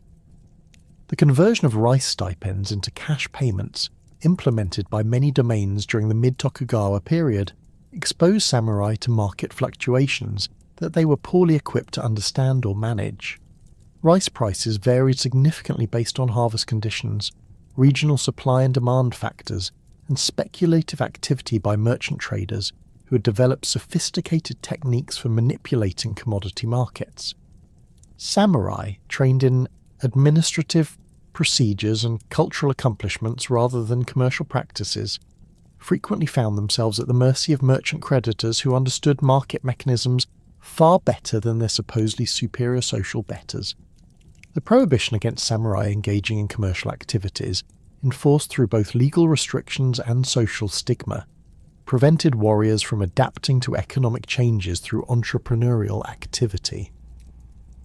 While some samurai secretly invested in commercial ventures or worked as advisors to merchant enterprises, such activities violated the ideological principles that justified their elevated social status. The Confucian emphasis on the moral superiority of agricultural production over commercial manipulation meant that samurai who engaged in trade risked losing not only their legal privileges, but also their social identity as members of the warrior class. The growth of urban merchant communities during the Tokugawa period created alternative centers of wealth and influence that challenged samurai assumptions about social hierarchy and economic relationships. Cities such as Edo, Osaka, and Kyoto developed sophisticated commercial networks that generated enormous profits for successful merchants while providing employment opportunities for displaced farmers and artisans. These urban centers operated according to market principles that rewarded efficiency, innovation, and customer service rather than hereditary status or bureaucratic rank. The cultural achievements of merchant communities, particularly in areas such as literature, theatre and visual arts, created alternative sources of prestige and social recognition that competed with traditional samurai culture. The development of kabuki theatre, ukiyo-e woodblock prints, and popular fiction reflected merchant tastes and values while attracting audiences from all social classes. These cultural forms celebrated commercial success, romantic love, and individual achievement in ways that directly contradicted the Confucian ideology that justified samurai superiority. The increasing indebtedness of both individual samurai and entire domains created systemic problems that threatened the stability of the Tokugawa system. Many samurai borrowed money from wealthy merchants to maintain the lifestyle expected of their social position, using their stipends as collateral for loans that often exceeded their ability to repay. Domain governments faced similar problems on a larger scale, borrowing from merchant financiers to fund Sankin Kutai obligations, infrastructure projects, and disaster relief while struggling to service their debts from agricultural tax revenues that remained relatively static. The social tensions generated by these economic disparities became increasingly evident during the later Tokugawa period, as impoverished samurai observed the growing wealth and influence of merchant families who theoretically occupied the lowest position in the social hierarchy. The spectacle of debt-ridden warriors seeking loans from prosperous merchants who lived in luxury while maintaining humble public personas created cognitive dissonance that undermined confidence in the existing social order. Some samurai began questioning whether a system that rewarded commercial success while impoverishing the warrior class truly reflected natural law and moral principles. The development of Rangaku, or Dutch learning, during the 18th century provided some samurai with access to Western scientific and technical knowledge that offered alternatives to traditional Chinese-derived scholarship. The study of European medicine, astronomy, geography and military technology attracted intellectually curious samurai who recognized the practical limitations of conventional Confucian education. However, the government's restrictions on foreign contact and the social stigma associated with excessive interest in barbarian knowledge limited the spread of these ideas and their impact on samurai culture. The periodic reforms attempted by various shogunal administrations during the 18th century reflected growing recognition that the economic problems facing the samurai class threatened the stability of the entire political system. The Kyoho reforms implemented by the 8th shogun Tokugawa Yoshimune included measures designed to reduce government expenses, increase agricultural productivity, and provide debt relief for impoverished samurai. However, these efforts achieved only limited success because they failed to address the fundamental structural problems created by the transformation of warriors into bureaucratic administrators in an increasingly commercial economy. The emergence of new forms of popular entertainment and consumer goods during the mid-Tokugawa period created additional financial pressures on samurai families who felt obligated to participate in urban culture despite their limited resources. The development of restaurants, pleasure quarters, and commercial entertainment districts in major cities offered diversions that required cash expenditures rather than the rice-based transactions that had characterized earlier periods. Samurai who wished to maintain their social standing found themselves competing with wealthy merchants in consumption patterns that their fixed stipends could not sustain. The education system that developed during the Tokugawa period reflected both the practical needs of domain administration and the ideological requirements of maintaining samurai identity. Domain schools, established throughout Japan during the 17th and 18th centuries, provided samurai children with instruction in Confucian classics, calligraphy, arithmetic, and other subjects necessary for bureaucratic careers. However, this educational curriculum, while producing competent administrators, failed to prepare samurai for the economic challenges they would face as adults, or provide them with skills that could generate independent income. The increasing sophistication of domain administrative systems during the later Tokugawa period created opportunities for capable samurai to advance through bureaucratic hierarchies, but also intensified competition for desirable positions. The development of specialized administrative roles in areas such as finance, legal affairs, and foreign relations required technical expertise that went beyond traditional samurai education. Some domains began recruiting talented individuals from lower social classes to fill these positions, creating resentment among hereditary samurai who felt their birthright privileges were being undermined by merit-based appointments. The ascension of the fifth Tokugawa shogun, Tsunayoshi, in 1680 coincided with Japan's emergence from the economic instability and natural disasters that had plagued the middle decades of the 17th century. By 1688, the beginning of the Genroku era, the nation had achieved a level of prosperity and cultural sophistication that would have been unimaginable during the chaotic Sengoku period. The population of Edo had swelled to over 1 million inhabitants, making it the largest city in the world at that time, surpassing even London and Paris in both size and complexity. This massive urban centre had evolved far beyond its origins as a military headquarters, becoming a sophisticated metropolis where samurai administrators, wealthy merchants, skilled artisans, and entertainment workers created a vibrant society that both celebrated and questioned traditional warrior values. The physical transformation of Edo during this period reflected the profound changes occurring within Japanese society. The city's layout, originally designed around the defensive requirements of Tokugawa military power, had expanded to accommodate the diverse needs of its enormous population.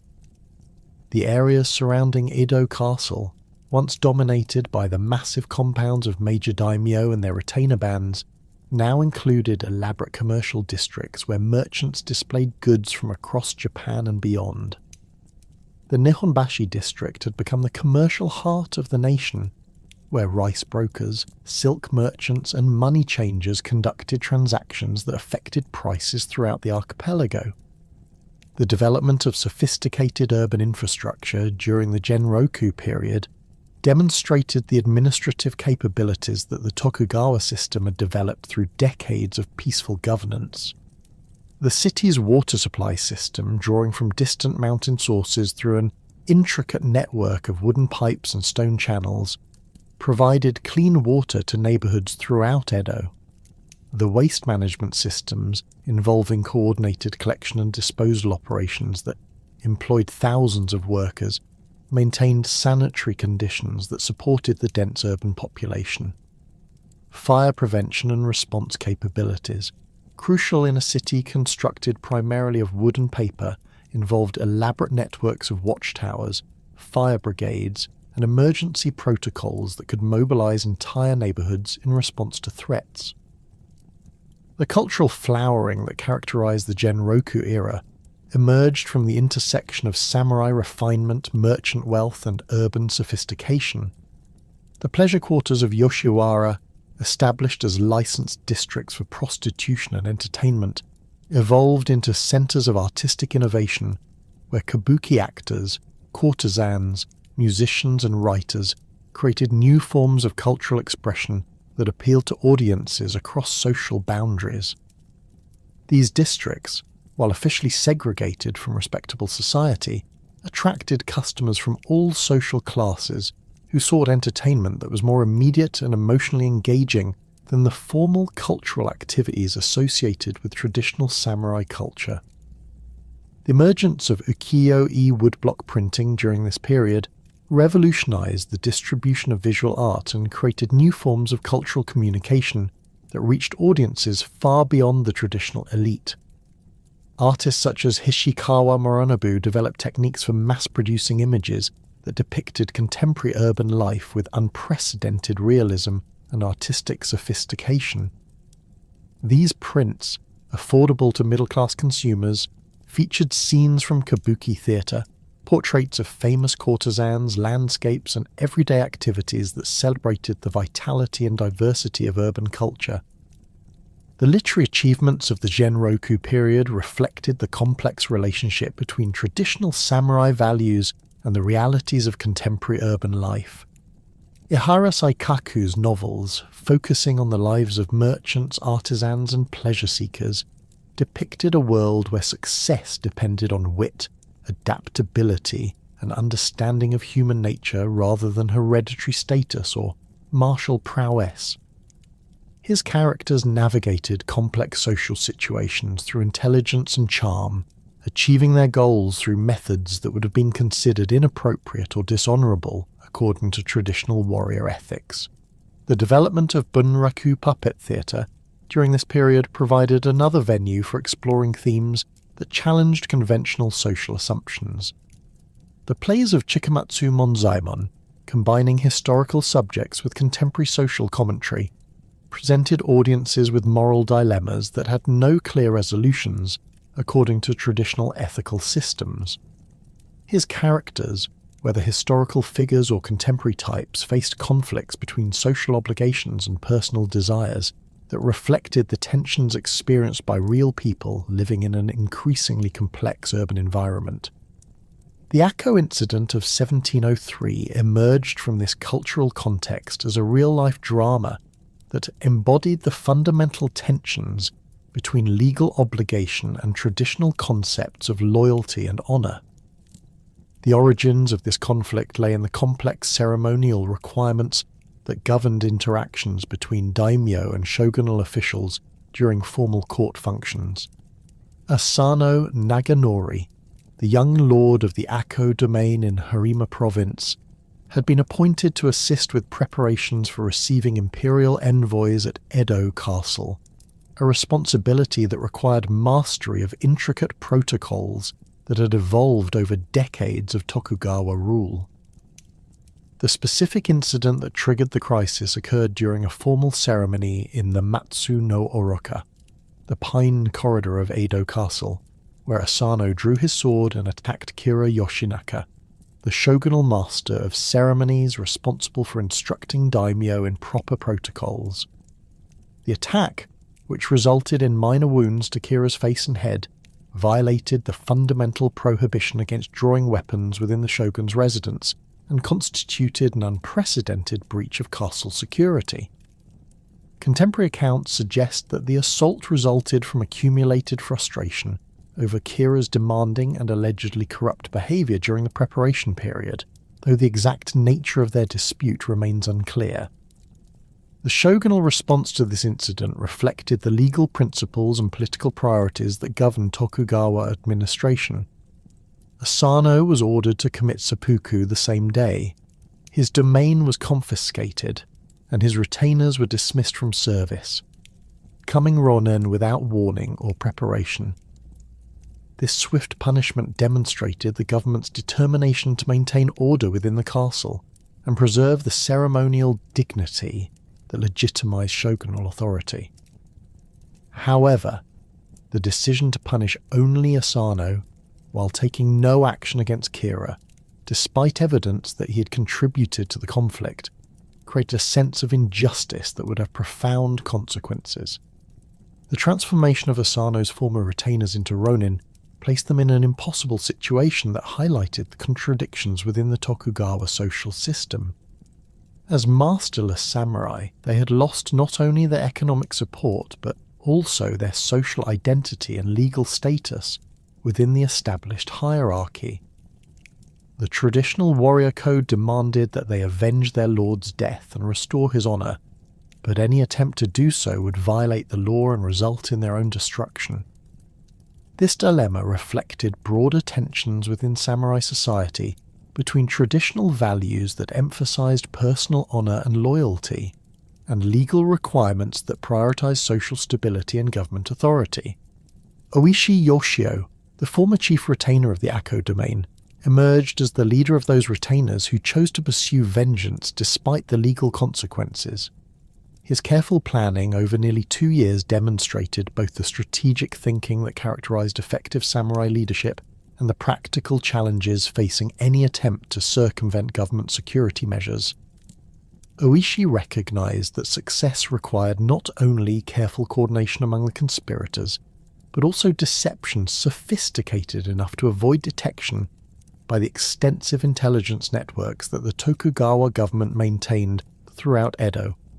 The elaborate deception that Oishi employed to conceal his intentions involved adopting the lifestyle of a dissolute ronin who had abandoned samurai values in favour of pleasure-seeking and self-indulgence. He frequented the Yoshiwara district, engaged in public drinking and gambling, and behaved in ways that violated every principle of samurai conduct. This performance, maintained for months while he secretly coordinated with other conspirators, required him to endure public humiliation and personal degradation that tested his commitment to the larger purpose. The psychological cost of this deception, which involved betraying his own moral principles in service of a higher loyalty, illustrated the complex ethical calculations that the incident forced upon its participants.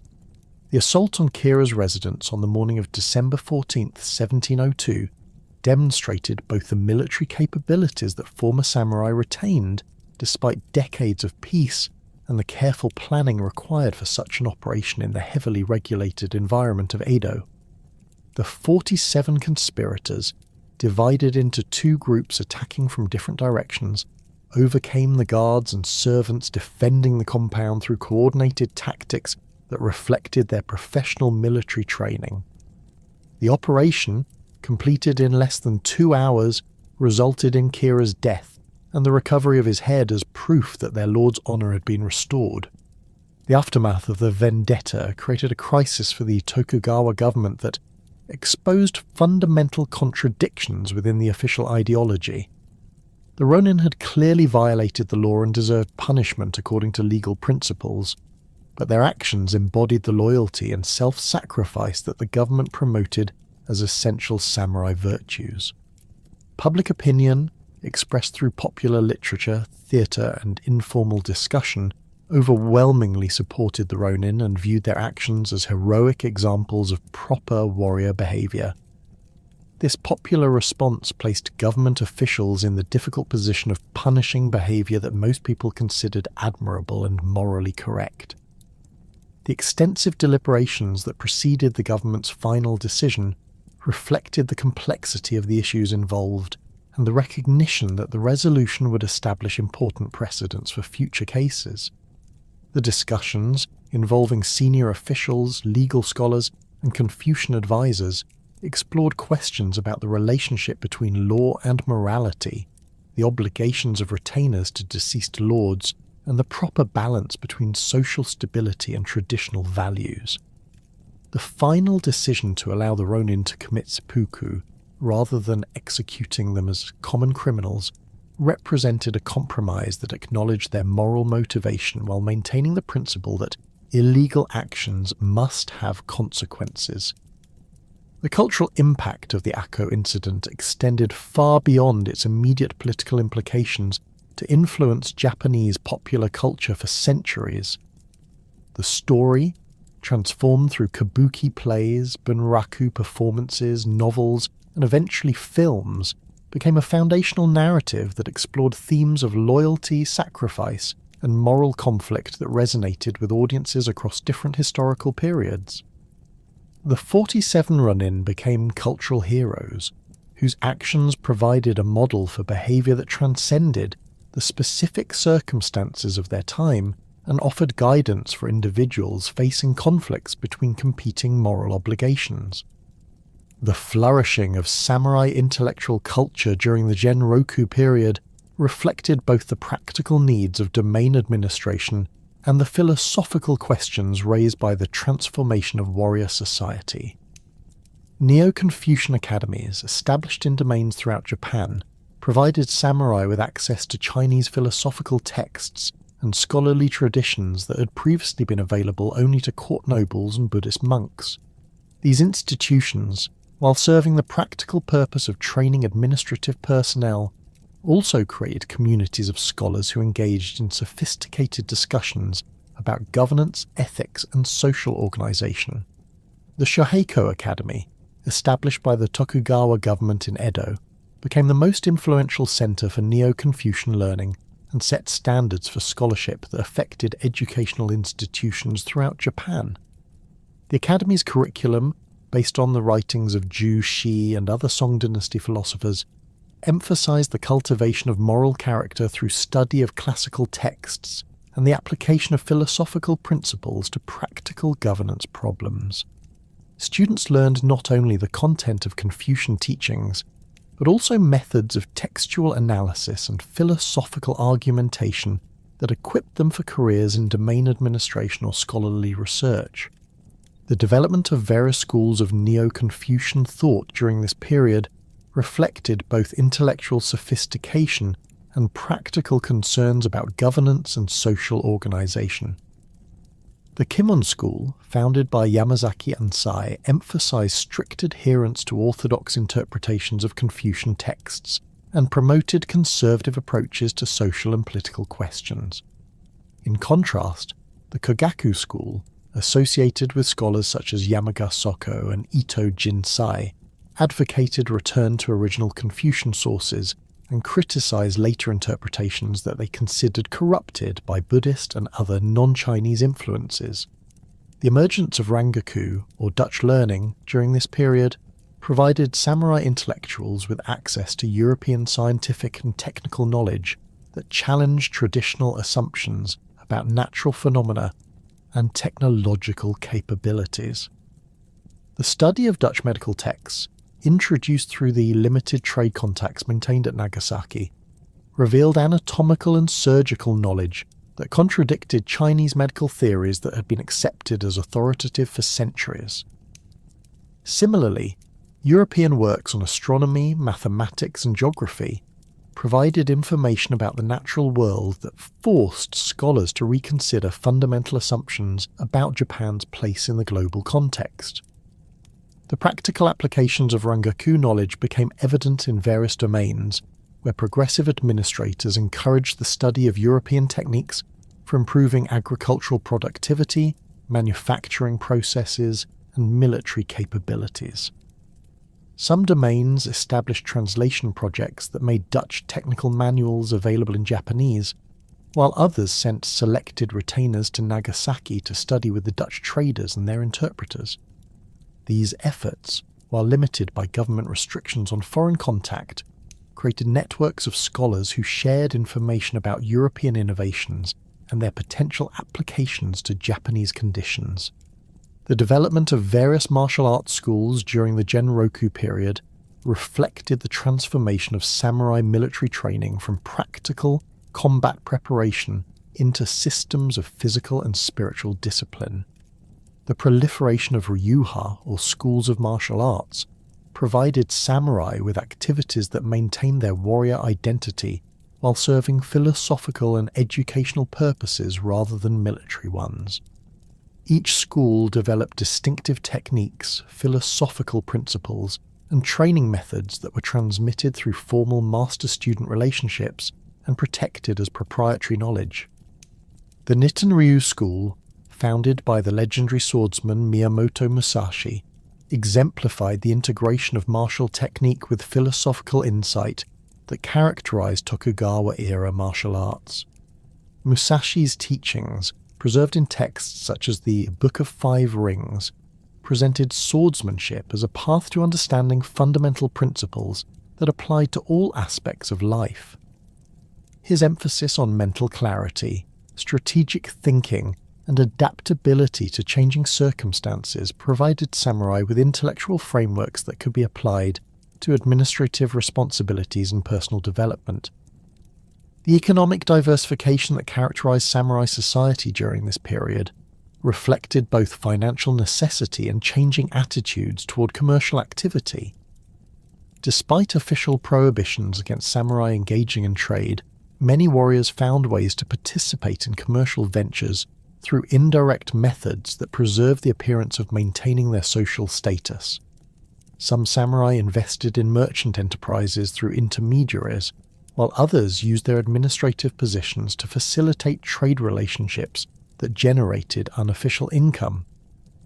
These activities, while technically illegal, became increasingly common as domain finances deteriorated and individual samurai struggled to maintain their expected lifestyle on fixed stipends.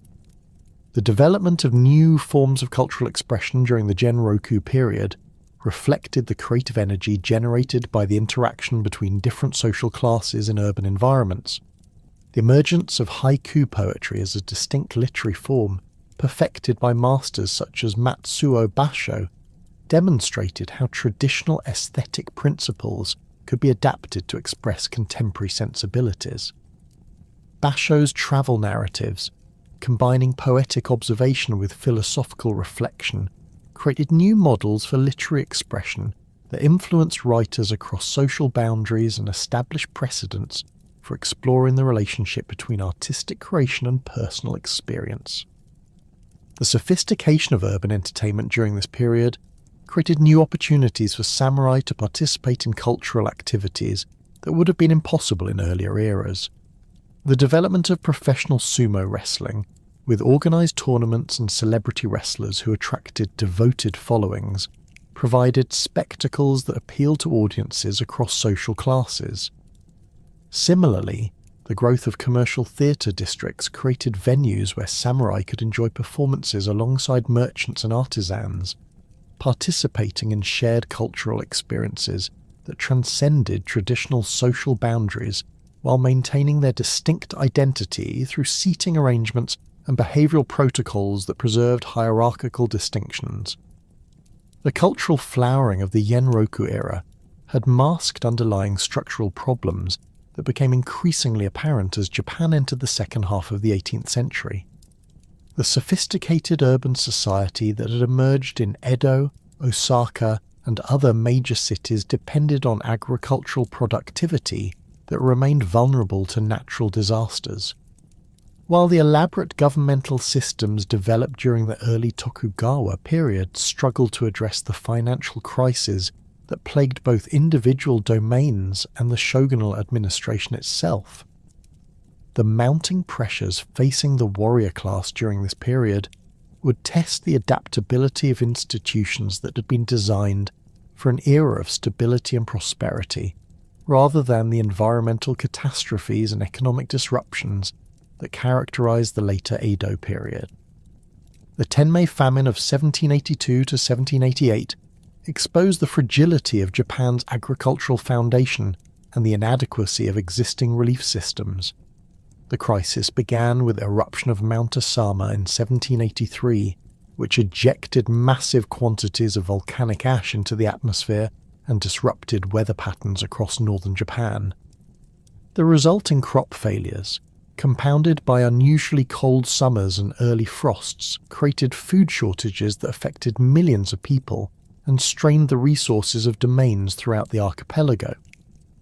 Contemporary records indicate that some regions experienced population declines of 20 to 30% as starvation, disease, and migration reduced communities that had been stable for generations. The samurai administrative response to this disaster revealed both the capabilities and limitations of Tokugawa governance systems. Domain officials, trained in Confucian principles that emphasized the ruler's responsibility for popular welfare, implemented emergency measures that included opening granaries, distributing seed rice, and organizing public works projects to provide employment for displaced farmers. However, these efforts required financial resources that many domains lacked, forcing administrators to choose between maintaining their retainer stipends and providing adequate disaster relief. The moral and practical dilemmas created by these choices undermined confidence in the existing social order and generated resentment that would persist for decades. The Tenpo famine of 1833 to 1837, even more severe than its predecessor, demonstrated that the problems revealed during the Tenmei crisis had not been resolved through the reform efforts of the intervening decades. This disaster, triggered by a combination of volcanic activity, unusual weather patterns, and crop diseases, created widespread starvation that affected both rural and urban populations.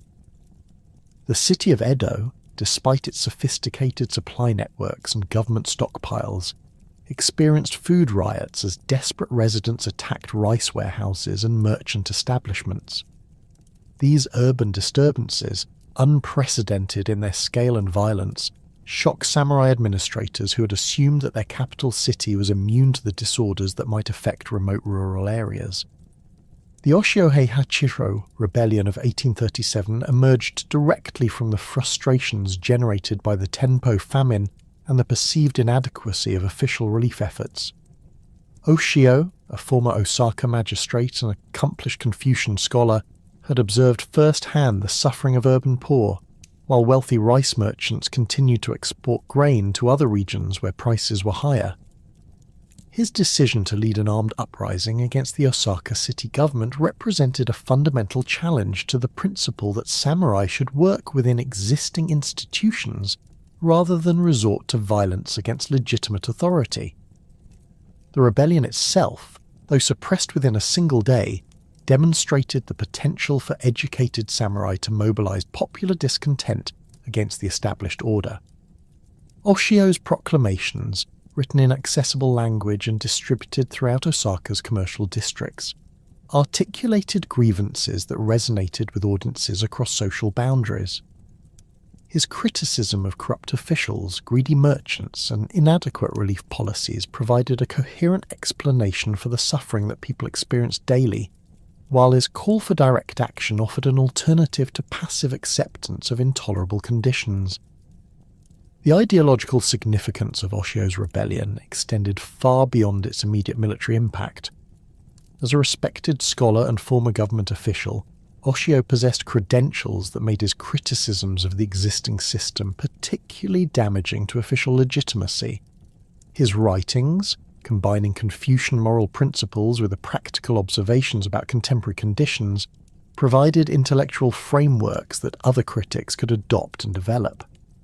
The fact that such a prominent member of the samurai class had concluded that armed resistance was necessary suggested that the problems facing Japanese society were more fundamental than routine administrative difficulties. The peasant uprisings that proliferated during this period reflected both immediate economic hardships and deeper changes in rural social organization. The ikki, or peasant leagues, that organized these disturbances had evolved from traditional village associations into sophisticated networks capable of coordinating resistance across multiple domains. These organizations, led by wealthy farmers and village headmen who possessed literacy and administrative experience, could mobilize thousands of participants and sustain organized activities for weeks or months, despite government suppression efforts. The scale and sophistication of these peasant movements challenged fundamental assumptions about social hierarchy and political authority. The Bushu Ikki of 1866, which involved over 200,000 participants across multiple provinces, demonstrated organizational capabilities that rivaled those of domain governments. The uprising's leaders, drawn from the rural elite class that had emerged during the commercialization of agriculture, possessed resources and connections that enabled them to coordinate activities across vast geographical areas while maintaining communication networks that government authorities struggled to penetrate or disrupt. The samurai response to these popular disturbances revealed the extent to which the warrior class had become dependent on the stability of the existing social order. Many samurai, particularly those serving in rural administrative positions, found themselves caught between their obligations to maintain government authority and their recognition that popular grievances were often justified. The traditional warrior emphasis on moral leadership became problematic when government policies clearly violated Confucian principles of benevolent governance, forcing individual samurai to choose between loyalty to their superiors and adherence to ethical principles. The Kyoho reforms, implemented by the 8th shogun Tokugawa Yoshimune between 1716 and 1745, represented the first systematic attempt to address the structural problems that were undermining Tokugawa governance. Yoshimune, recognizing that financial difficulties were at the root of many administrative problems, initiated policies designed to increase government revenues while reducing expenditures. His approach combined traditional methods such as promoting agricultural development and enforcing sumptuary laws with innovative measures that included encouraging the cultivation of new crops and establishing government monopolies over certain commercial activities. The practical implementation of these reforms required samurai administrators to develop new forms of expertise in areas such as agricultural technology, commercial regulation, and financial management. Domain officials found themselves responsible for promoting the cultivation of sweet potatoes, tobacco, and other crops that had not been part of traditional Japanese agriculture, while simultaneously learning to manage complex relationships with merchant groups who possessed superior knowledge of market conditions and commercial practices. This expansion of administrative responsibilities created opportunities for capable samurai to demonstrate their value while highlighting the inadequacy of traditional Confucian education for addressing contemporary challenges. The Kansei reforms of 1787 to 1793, implemented under the leadership of senior councillor Matsudera Sadanobu, reflected a more conservative approach that emphasized moral regeneration and returned to traditional values as solutions to contemporary problems. Sadanobu, grandson of the 8th shogun and a prominent advocate of orthodox Neo-Confucian principles, argued that Japan's difficulties resulted from moral decay and departure from the ethical standards that had characterized earlier periods of prosperity and stability. His reform program included measures to strengthen samurai education, eliminate corruption in government administration, and restore the social boundaries that had become blurred through commercial development and urban sophistication. The educational initiatives implemented during the Kansei period established new standards for samurai training that emphasized classical scholarship and moral cultivation over practical skills. The expansion of domain schools and the standardization of curricula based on orthodox Confucian texts were intended to produce administrators who possessed both the technical competence and ethical foundation necessary for effective governance. However, these educational reforms also reflected conservative assumptions about the sources of contemporary problems that may have been inadequate for addressing the complex challenges facing Japanese society. The Tenpo reforms of 1841 to 1843, led by senior councillor Mizuno Tadakuni, represented the most ambitious attempt to restructure Japanese society through government intervention. Mizuno's program included measures to relocate urban populations back to rural areas, eliminate unauthorized commercial activities, and restore the social order that had allegedly existed during the early Tokugawa period. These policies reflected both genuine concern about social problems and a fundamental misunderstanding of the economic and demographic changes that had transformed Japanese society during the previous 2 centuries. The failure of the Tenpo reforms demonstrated the limitations of administrative solutions to problems that had deeper structural causes. Mizuno's attempts to relocate urban residents to rural areas ignored the economic realities that had drawn people to cities in the first place, while his efforts to suppress commercial activities disrupted supply networks that had become essential for maintaining urban populations. The resistance that these policies encountered from both merchants and common people revealed the extent to which Japanese society had moved beyond the simple agricultural foundation that conservative reformers sought to restore. The intellectual ferment that accompanied these reform efforts produced new forms of scholarship that challenged traditional assumptions about governance and social organization.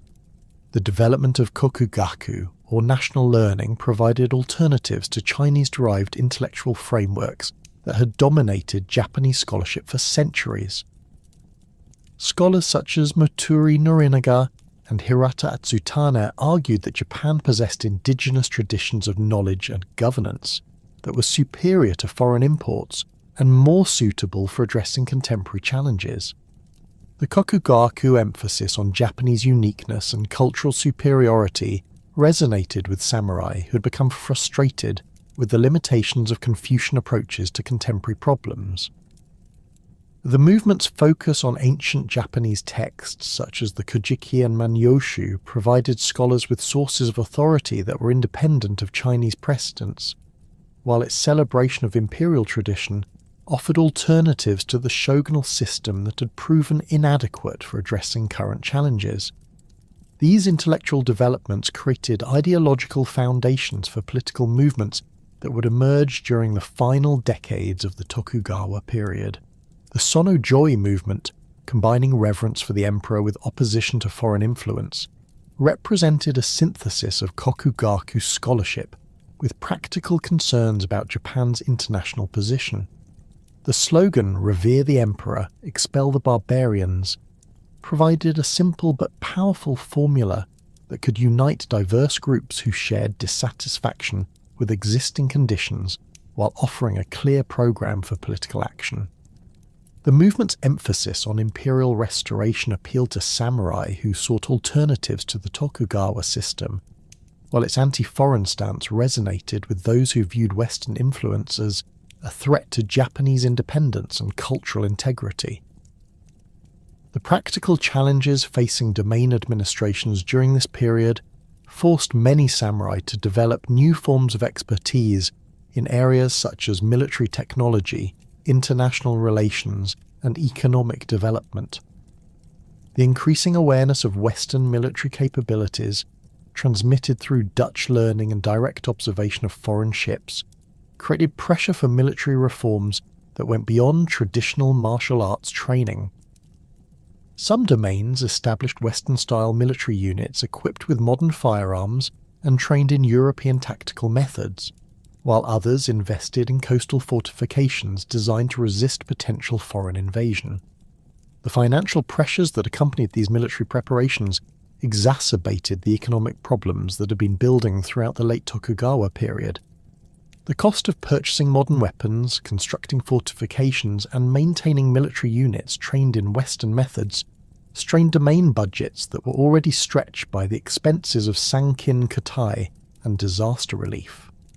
Many domains found themselves forced to choose between maintaining their traditional obligations and preparing for potential military challenges, creating tensions that undermined the stability of the entire system. The growing recognition that Japan's isolation policy might be unsustainable in the face of Western expansion created divisions within samurai society about the proper response to foreign pressure. Some warriors, influenced by Rangaku scholarship and direct observation of Western capabilities, argued that Japan needed to abandon its traditional isolation and adopt Western technology and institutions to maintain its independence. Others, drawing on Kokugaku teachings and traditional xenophobia, insisted that foreign influence represented a fundamental threat to Japanese culture and political independence that must be resisted at any cost. These debates about foreign policy became increasingly urgent as reports of Western expansion in Asia reached Japan through Dutch and Chinese sources.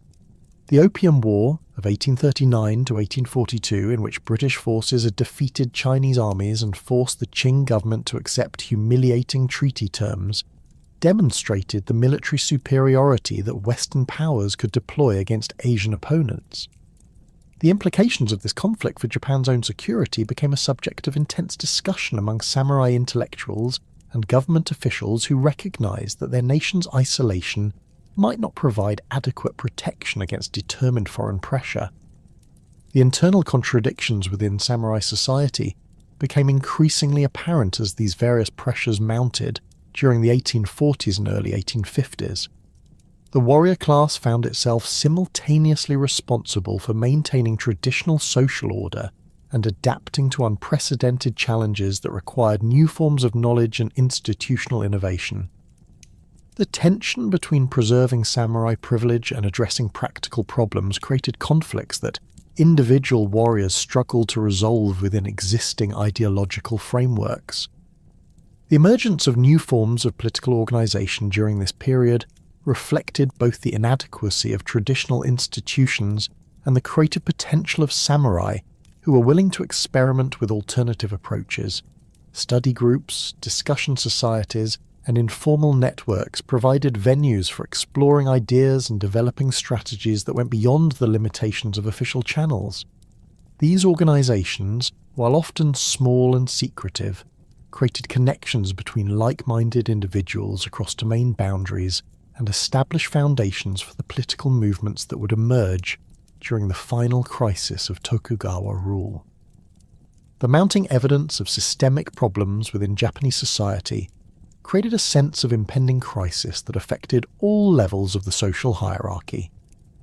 Natural disasters, economic difficulties, popular uprisings, and foreign pressure combined to create challenges that existing institutions seemed incapable of addressing effectively. The reform movements of this period, despite their innovative elements and genuine efforts to address real problems, had failed to provide sustainable solutions to the fundamental contradictions within the Tokugawa system. As the 1850s began, Japan faced an uncertain future in which traditional approaches to governance and social organization would be tested by forces that would ultimately transform the nation beyond recognition. The pressures that had been building throughout the late Edo period reached a critical juncture on July 8, 1853, when Commodore Matthew Perry's 4 black ships appeared in Edo Bay, their steam engines billowing dark smoke that could be seen from the shogun's castle. The sight of these iron-hulled vessels, armed with modern cannons and capable of moving against wind and tide, shattered the illusion of security that Japan's isolation policy had provided for over 2 centuries. Perry's squadron, consisting of the steam frigates Susquehanna and Mississippi, along with the sailing ships Plymouth and Saratoga, represented technological capabilities that Japanese coastal defences were utterly unprepared to confront. The immediate response of the Tokugawa government revealed the paralysis that had gripped the shogunal administration in the face of unprecedented challenges. Senior officials, trained in the elaborate protocols of domestic governance but lacking experience with international diplomacy, struggled to formulate coherent responses to Perry's demands for trade relations and coaling stations. The shogun's advisors spent weeks debating whether to meet the American Commodore's representatives, while coastal batteries remained unmanned and the few available warships stayed safely anchored in inner harbours where they could not effectively challenge the foreign intruders. Perry's strategic approach demonstrated sophisticated understanding of Japanese political psychology and the internal weaknesses that plague the Tokugawa system. Rather than immediately demanding negotiations, he delivered President Fillmore's letter requesting trade relations and announced his intention to return the following year for a response, giving Japanese officials time to consider their options while making clear that refusal would have serious consequences. This calculated display of restraint, combined with demonstrations of American naval firepower that included cannon salutes audible throughout Edo, created maximum psychological impact while avoiding immediate military confrontation.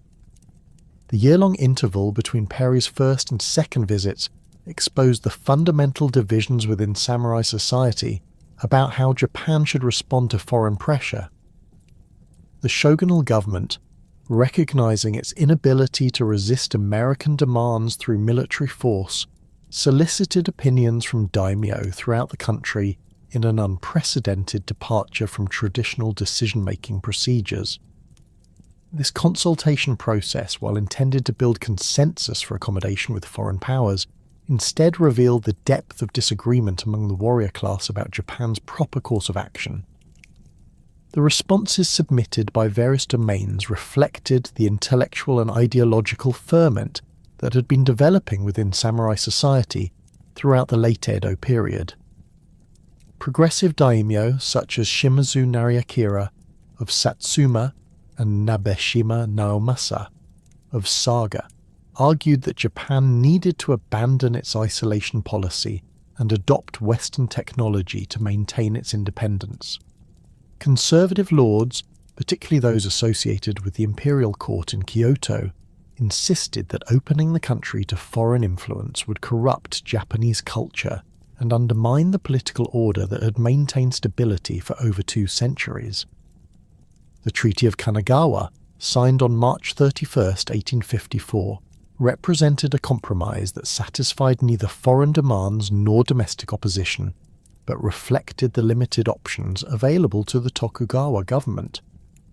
The agreement opened 2 ports to American ships for provisioning and established consular relations, while avoiding the comprehensive commercial arrangements that would follow in subsequent negotiations.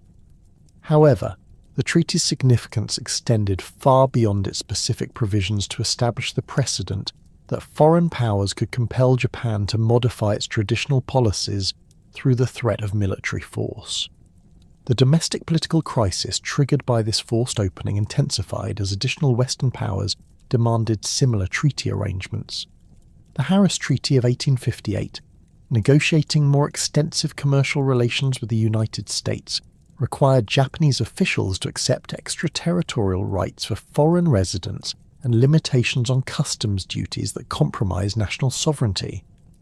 These concessions, negotiated without imperial approval, provided opponents of the Tokugawa government with powerful arguments about the shogunate's betrayal of Japanese interests and inability to defend national independence. The emergence of the Sono-Joi movement as a coherent political force reflected the convergence of anti-foreign sentiment with broader dissatisfaction about Tokugawa governance. The slogan "Revere the Emperor, expel the barbarians" provided a rallying cry that could unite diverse groups of samurai who shared opposition to the existing order while offering a clear alternative program based on imperial restoration and resistance to Western influence. The movement's intellectual foundations, drawing on Kokugaku scholarship and traditional concepts of imperial legitimacy, resonated with warriors who had become disillusioned with the practical failures of shogunal administration. The Ansei Purge of 1858 to 1860, implemented by senior councillor Ii Naosuke in response to growing opposition, demonstrated both the authoritarian potential of the Tokugawa system and its ultimate inability to suppress dissent through repressive measures. T's campaign against Sono-Joi activists resulted in the execution or imprisonment of over 100 samurai from various domains, including prominent intellectuals and political leaders who had advocated imperial restoration. However, these harsh measures, rather than deterring opposition, instead created martyrs whose deaths inspired additional resistance and undermined the moral authority that the shogunal government needed to maintain legitimacy. The assassination of Ii Naosuke outside the Sakurada Gate of Edo Castle on March 24, 1860, marked a turning point in the political crisis that would ultimately destroy Tokugawa rule. The attack, carried out by 18 ronin from Mito and Satsuma domains, demonstrated the willingness of Sono-Joi activists to resort to terrorism against government officials who collaborated with foreign powers. The successful penetration of the shogun's security perimeter and the public nature of the assassination created a psychological shock that reverberated throughout the warrior class and exposed the vulnerability of even the highest Tokugawa officials. The political vacuum created by Ii's death and the broader crisis of confidence in shogunal leadership provided opportunities for ambitious domains to assert greater independence while positioning themselves as defenders of imperial interests. Satsuma, Choshu, Tosa, and other Western domains began implementing military reforms and developing autonomous foreign policies that challenged Tokugawa authority. These domains, geographically distant from Edo and possessing strong traditions of independence, became centres of resistance that would ultimately coordinate the overthrow of the shogunal system. The Satsuma domain's response to the changing political situation exemplified the pragmatic adaptation that characterized the most successful opponents of Tokugawa rule. Under the leadership of Shimazu Hisamitsu and his advisors Saigo Takamori and Okubo Toshimichi, Satsuma implemented comprehensive military modernization programs while maintaining the appearance of loyalty to traditional institutions. The domain established Western-style military units, purchased modern weapons through foreign trade, and developed industrial capabilities that reduced dependence on Edo-based suppliers. The Namamugi incident of September 14, 1862, demonstrated Satsuma's willingness to confront foreign powers directly while exposing the shogunate's inability to control its nominal vassals. When a British merchant named Charles Richardson failed to show proper respect to Shimazu Hisamitsu's procession, Satsuma retainers killed him and wounded his companions in accordance with traditional protocols that foreigners were expected to observe. The incident created an international crisis that the Tokugawa government was powerless to resolve, as Satsuma refused to surrender the perpetrators or pay the demanded indemnity. The subsequent bombardment of Kagoshima by the British fleet in August 1863 provided Satsuma leaders with direct experience of Western military capabilities, while demonstrating the futility of traditional coastal defences against modern naval power. The British squadron, consisting of 7 warships armed with the latest artillery, systematically destroyed Satsuma's coastal batteries and much of Kagoshima city, despite determined resistance from domain forces. However, the inconclusive nature of the engagement and the British withdrawal without achieving their political objectives convinced Satsuma leaders that Western powers could be resisted through proper preparation and modern military methods. Choshu Domain's more radical approach to the anti-foreign campaign reflected both ideological commitment and strategic calculation about the changing balance of power within Japan. Under the influence of activists such as Kido Takayoshi and Takasugi Shinsaku, Choshu positioned itself as the most uncompromising opponent of foreign influence, while implementing military reforms that incorporated Western technology and tactics. The domain's establishment of mixed units combining samurai officers with ashigaru and peasant soldiers challenged traditional military hierarchies while creating more effective fighting forces. The bombardment of foreign ships in the Straits of Shimonoseki beginning in May 1863 represented Choshu's attempt to implement the Joi policy through direct military action. Domain forces, equipped with modern artillery purchased through Dutch traders, attacked American, French and Dutch vessels transiting the strategic waterway that connected the inland sea with the open ocean. These attacks, while initially successful in disrupting foreign shipping, ultimately provoked retaliation that would expose the limitations of uncoordinated resistance to Western military power. The combined Western assault on Choshu positions in September 1864 demonstrated the overwhelming superiority of coordinated modern military forces against traditional defensive arrangements. The multinational fleet, consisting of British, French, American and Dutch warships, systematically destroyed Choshu's coastal fortifications, while landing forces occupied key positions along the shoreline. The engagement revealed both the futility of isolated resistance against Western powers and the potential effectiveness of modern military organisation when properly implemented. The Choshu Civil War of 1864 to 1865 represented a crucial test of competing approaches to military modernization and political reform within the anti-Tokugawa coalition.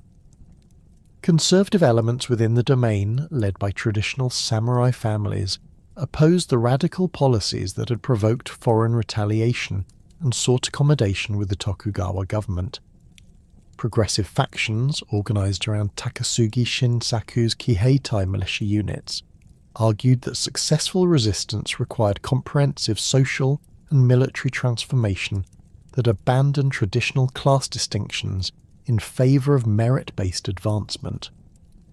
The victory of progressive forces in this internal struggle established precedents for military and social reform that would influence the entire restoration movement.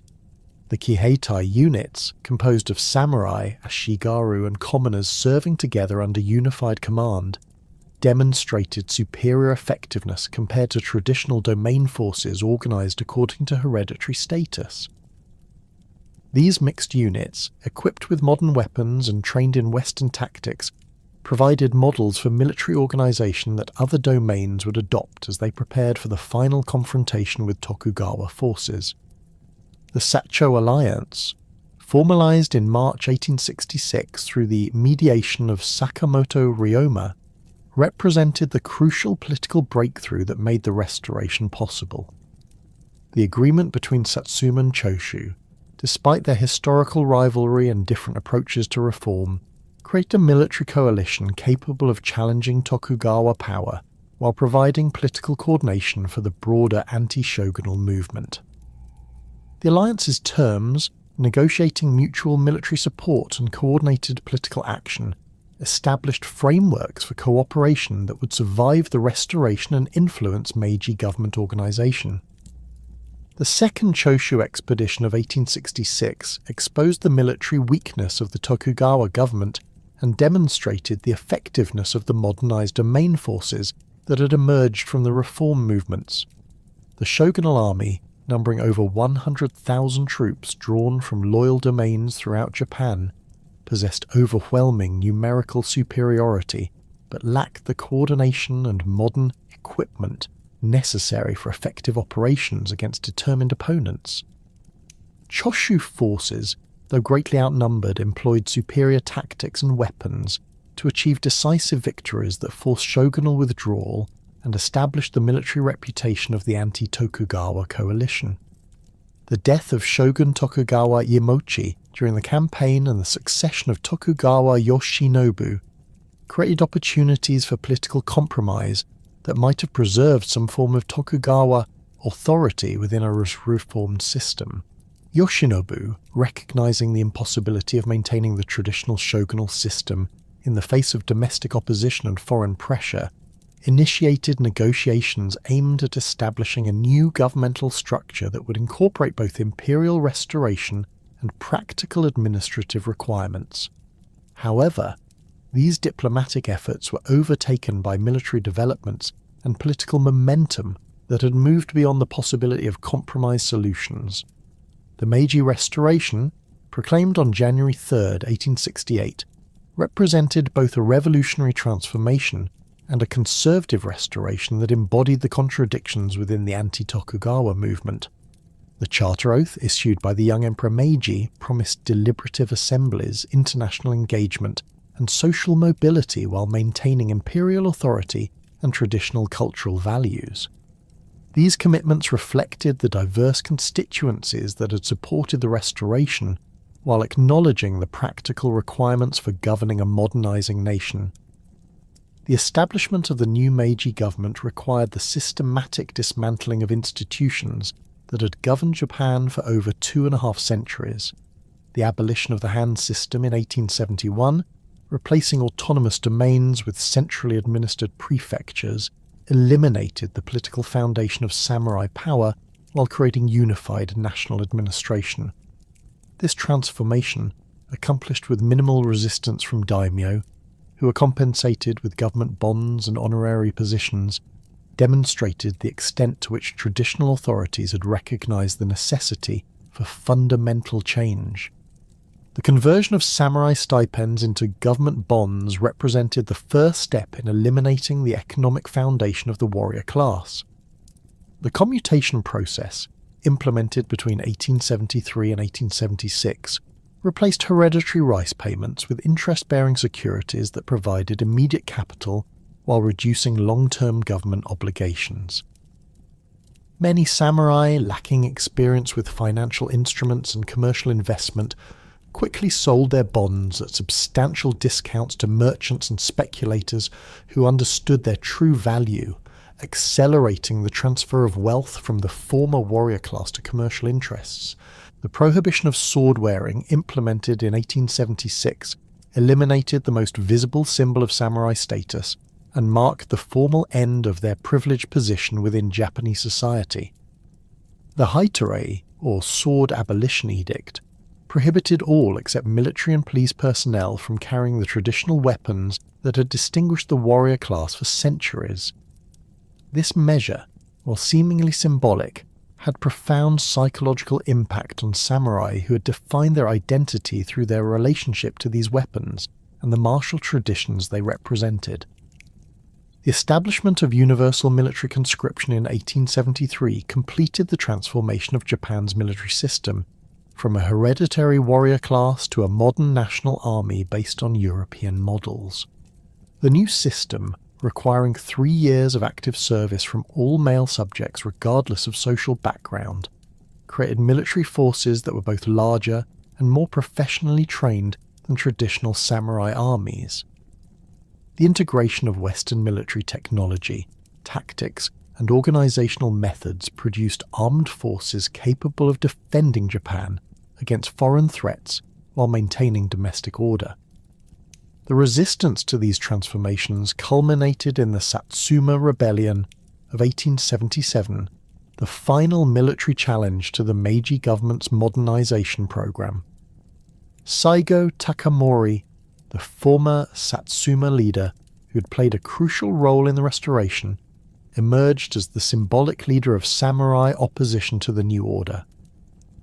His decision to lead approximately 40,000 traditional warriors against the imperial government represented both personal disillusionment with the direction of reform and a broader samurai resistance to their loss of status and purpose. The siege of Kumamoto Castle, beginning in February 1877, demonstrated both the continued martial capabilities of traditional samurai forces and the superior resources available to the Meiji government. Saigo's army, composed primarily of former Satsuma samurai equipped with traditional weapons and organized according to classical military principles, initially achieved significant tactical successes against government forces. However, the defenders of Kumamoto, supported by modern artillery and supplied through secure communication lines, maintained their positions while government reinforcements assembled for the decisive campaign. The final phase of the rebellion, culminating in the Battle of Shiroyama on September 24, 1877, symbolically marked the end of the samurai era in Japanese history. Saigo's remaining forces, reduced to fewer than 500 men and surrounded by over 30,000 government troops equipped with modern weapons, made a final charge that embodied the traditional warrior values of honor and loyalty, while acknowledging the futility of resistance to the new order. Saigo's death in this engagement, whether by enemy fire or ritual suicide, provided a heroic conclusion to the samurai's role as Japan's military elite, while clearing the way for the complete modernization of Japanese society. The suppression of the Satsuma Rebellion demonstrated the effectiveness of the Meiji government's military reforms while establishing the authority of the new regime throughout Japan. The Imperial Army's victory over the most formidable traditional military force in the country proved that modern military organization and technology had made samurai warfare obsolete.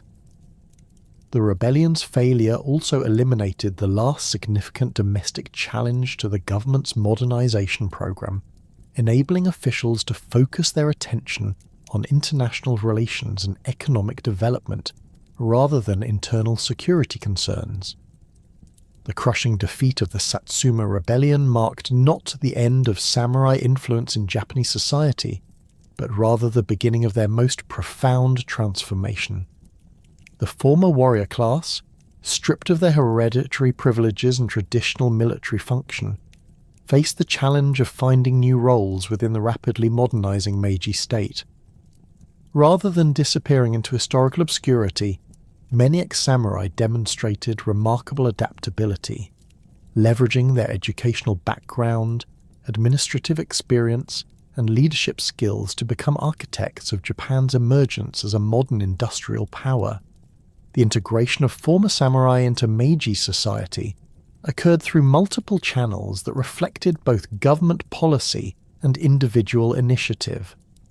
The new imperial army, despite its commitment to universal conscription, required experienced officers who could provide leadership and tactical knowledge during the transition to modern military methods.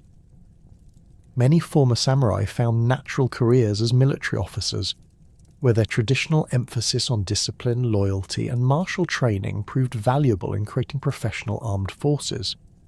The army's rapid expansion during the 1880s and 1890s created numerous opportunities for advancement, particularly for ex-samurai who combined traditional leadership qualities with willingness to master Western military techniques.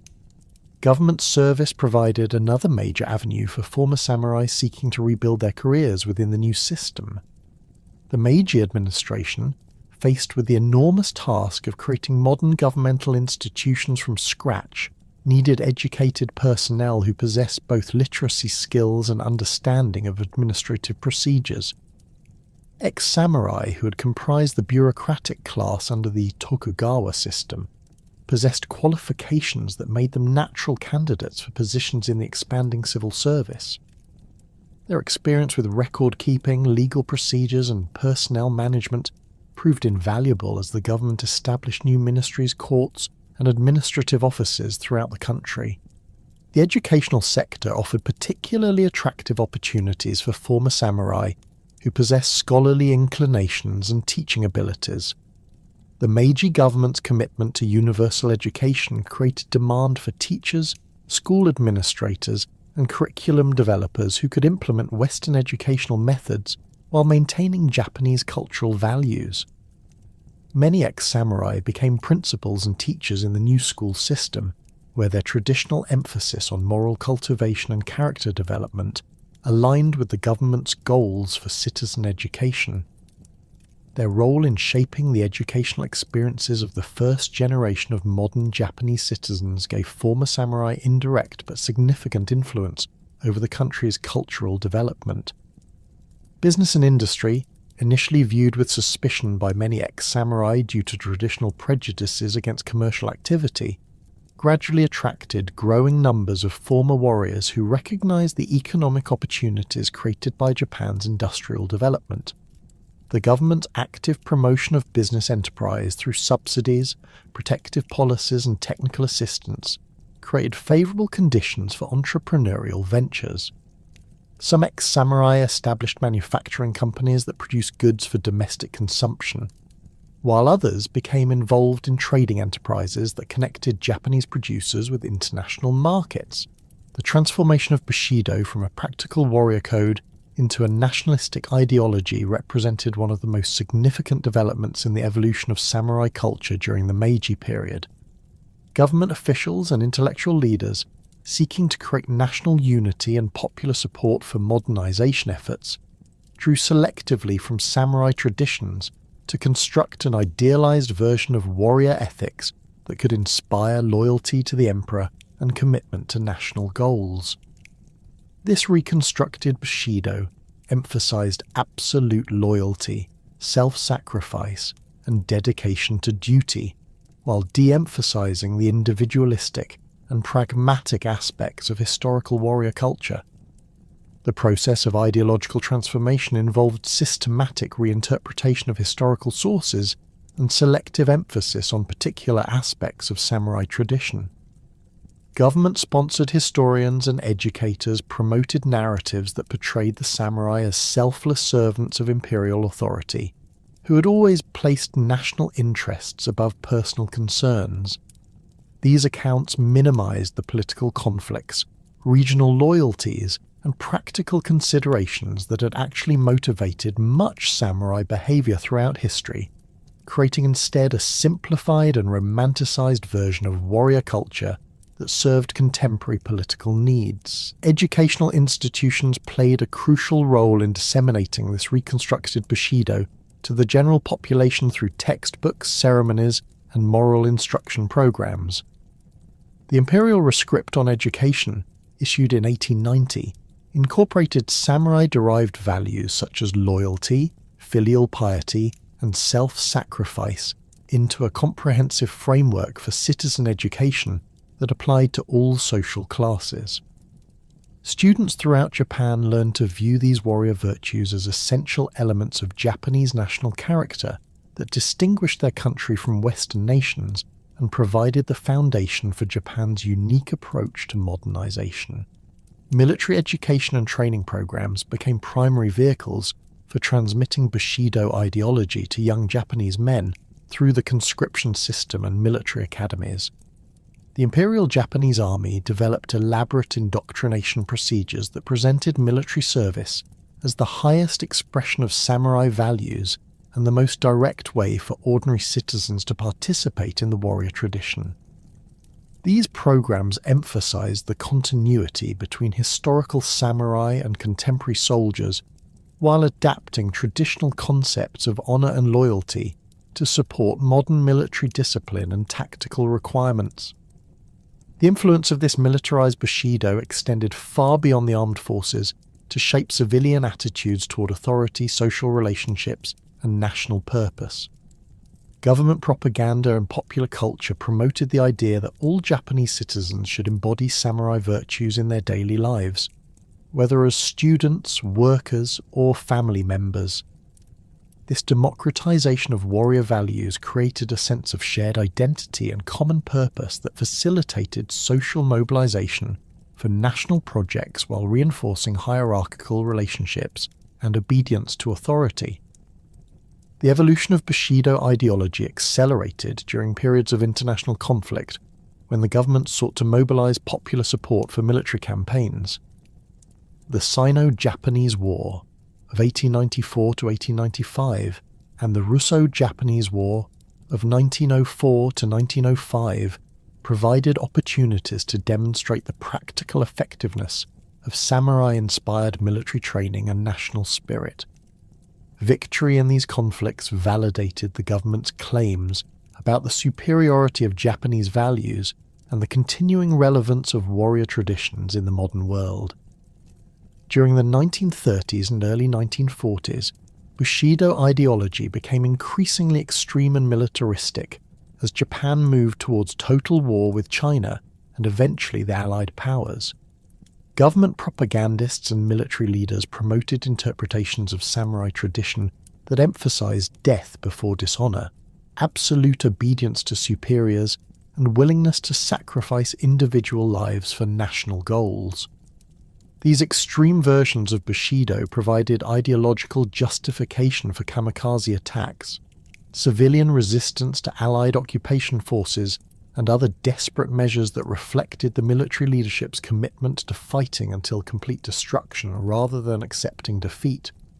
The association of Bushido with Japanese militarism and wartime atrocities created serious problems for the survival of samurai cultural traditions in the post-war period. Allied occupation authorities, particularly American officials responsible for democratizing Japanese society, viewed traditional warrior values as incompatible with peaceful democratic governance and international cooperation. The new Japanese constitution, implemented in 1947, explicitly renounced war as a means of resolving international disputes and committed the nation to peaceful development based on democratic principles rather than military strength. The post-war re-examination of samurai culture involved complex processes of selective preservation, critical analysis, and creative reinterpretation that reflected both domestic needs and international pressures.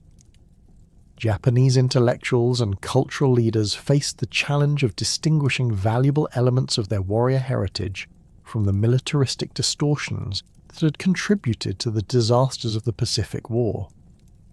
This effort required careful historical research to understand what samurai culture had actually involved, as opposed to the idealized versions promoted by government propaganda during the imperial period.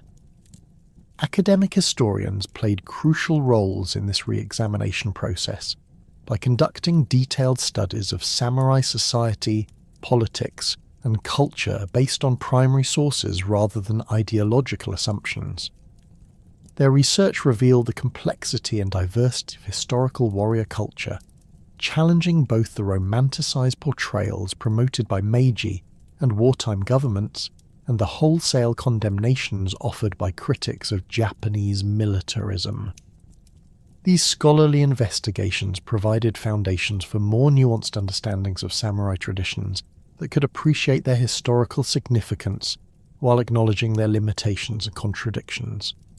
The romanticization of samurai culture in post-war literature, film, and popular media reflected both nostalgia for a heroic past and desire to reconstruct positive elements of Japanese identity after the trauma of defeat and occupation. Writers such as Mishima Yukio explored themes of honor, loyalty, and aesthetic perfection that drew on samurai traditions while addressing contemporary concerns about cultural authenticity and spiritual meaning in modern society. Their works presented complex and often contradictory portrayals of warrior culture that acknowledged both its attractions and its dangers. Cinema became perhaps the most influential medium for reshaping popular perceptions of samurai culture, both within Japan and internationally. Directors such as Kurosawa Akira created films that presented sophisticated and nuanced portrayals of warrior society, emphasizing individual moral struggles, rather than simple heroics or nationalist propaganda. Movies like Seven Samurai and Yojimbo depicted samurai as complex human beings facing difficult ethical choices in morally ambiguous situations, providing audiences with models of heroism that emphasize personal integrity rather than blind obedience to authority. The international success of Japanese samurai films introduced global audiences to warrior culture and created widespread fascination with Japanese martial traditions. These movies, while often historically inaccurate in their details, conveyed essential aspects of samurai values such as dedication to craft mastery, acceptance of mortality, and commitment to personal honor that resonated with viewers across cultural boundaries. The global popularity of samurai cinema contributed to the development of martial arts communities throughout the world and influenced popular culture in ways that continue to evolve. Contemporary manifestations of samurai legacy in Japanese business culture reflect both continuity with historical traditions and adaptation to modern economic requirements. Many Japanese corporations have adopted organizational principles and management practices that draw explicitly on samurai concepts of loyalty, hierarchy, and group solidarity. The lifetime employment system that characterized major Japanese companies during the post-war economic boom reflected samurai ideals of mutual obligation between lords and retainers, while corporate training programs often incorporated elements derived from traditional martial arts and warrior philosophy. The emphasis on consensus building, collective responsibility, and long-term thinking that distinguishes Japanese business practices from American or European approaches reflects cultural values that can be traced to samurai administrative traditions. The concept of nemawashi, involving extensive informal consultation before formal decision-making, mirrors the careful relationship management that characterized effective samurai leadership. Similarly, the Japanese focus on continuous improvement and perfectionist attention to detail reflects warrior traditions of disciplined practice and commitment to mastery. However, the application of samurai-derived values to modern business contexts has also created problems and limitations that reflect the tensions between traditional hierarchical relationships and contemporary economic requirements. The emphasis on loyalty and group harmony can discourage innovation and critical thinking, while rigid hierarchical structures may prevent organizations from responding quickly to changing market conditions. The economic challenges facing Japan during the 1990s and 2000s led many companies to reconsider their traditional management approaches and adopt more flexible practices that balance cultural continuity with practical effectiveness. The worldwide practice of Japanese martial arts represents perhaps the most direct contemporary connection to samurai traditions, though these activities have evolved far from their original military purposes. Arts such as kendo, judo, aikido and karate have attracted millions of practitioners throughout the world who seek physical fitness, mental discipline and spiritual development through training methods derived from warrior traditions. These martial arts schools preserve technical knowledge and philosophical principles that connect contemporary students with centuries of samurai culture while adapting traditional practices to serve modern needs. The transformation of martial arts from combat training into systems of personal development reflects broader changes in how samurai traditions have been understood and utilized in the modern world. Contemporary martial arts emphasize character building, respect for others, and self-improvement rather than battlefield effectiveness or social domination.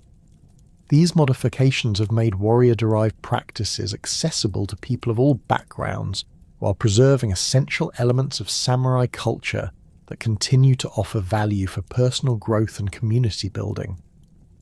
The international martial arts community has also contributed to ongoing scholarly research into historical samurai culture by supporting academic studies, preserving traditional texts, and maintaining connections with Japanese cultural institutions. This global network of practitioners and scholars has created new opportunities for cross-cultural exchange and collaborative research that enhances understanding of warrior traditions while ensuring their continued evolution and adaptation. Ongoing scholarly research into samurai history continues to reveal new aspects of warrior culture while challenging mythologized narratives that have dominated popular understanding. Archaeological investigations of castle sites, analysis of newly discovered documents, and comparative studies with other warrior cultures have provided increasingly sophisticated pictures of how samurai society actually functioned. These research efforts have revealed the diversity and complexity of warrior experiences while highlighting the gaps between historical reality and later romantic interpretations. The distinction between historical facts and mythologized narratives remains a central concern for contemporary scholars seeking to understand the actual role of samurai in Japanese history. The accumulated layers of interpretation, ideological manipulation, and popular culture representation have created multiple versions of samurai culture that often contradict each other and bear little resemblance to historical evidence. Separating authentic historical information from later additions requires careful analysis of primary sources and critical evaluation of the political and cultural contexts that shaped different interpretations. Contemporary Japanese society continues to grapple with the legacy of samurai culture in ways that reflect both pride in historical achievements and awareness of the problems associated with militaristic interpretations of warrior traditions. Public discussions about constitutional revision, military spending, and Japan's international role often invoke samurai imagery and values, though usually in ways that emphasize peaceful applications of traditional virtues rather than aggressive nationalism. The challenge of maintaining cultural continuity while avoiding the mistakes of the past remains a central theme in Japanese political and cultural discourse. The enduring fascination with samurai culture throughout the world suggests that warrior traditions continue to offer insights and inspiration that transcend their specific historical context. The samurai emphasis on discipline, loyalty, and personal excellence resonates with contemporary concerns about character development, professional ethics, and meaningful achievement. However, the selective appropriation of samurai values requires careful consideration of their original context and potential consequences to avoid repeating the distortions that contributed to earlier disasters. The transformation of the samurai from medieval warriors into symbols of cultural identity and personal aspiration represents one of the most remarkable examples of cultural adaptation in world history. Their journey from practical fighters defending regional interests to bureaucratic administrators, serving centralized government to inspirational figures in global popular culture, demonstrates the complex processes through which historical traditions evolve to meet changing social needs. The continuing evolution of samurai legacy suggests that these warrior traditions will remain relevant and influential as long as human societies value courage, dedication, and the pursuit of excellence, though their specific manifestations will undoubtedly continue to change in response to new challenges and opportunities.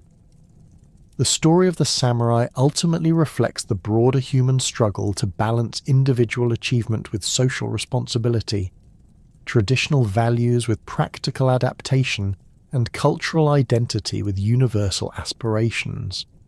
Their legacy serves as both inspiration and warning, demonstrating the potential for human excellence while illustrating the dangers of extremism and the importance of maintaining perspective about the proper role of warrior values in civilized society. As Japan and the world continue to evolve, the samurai tradition will likely continue to provide both guidance and caution for those seeking to understand the complex relationships between culture, politics, and human nature.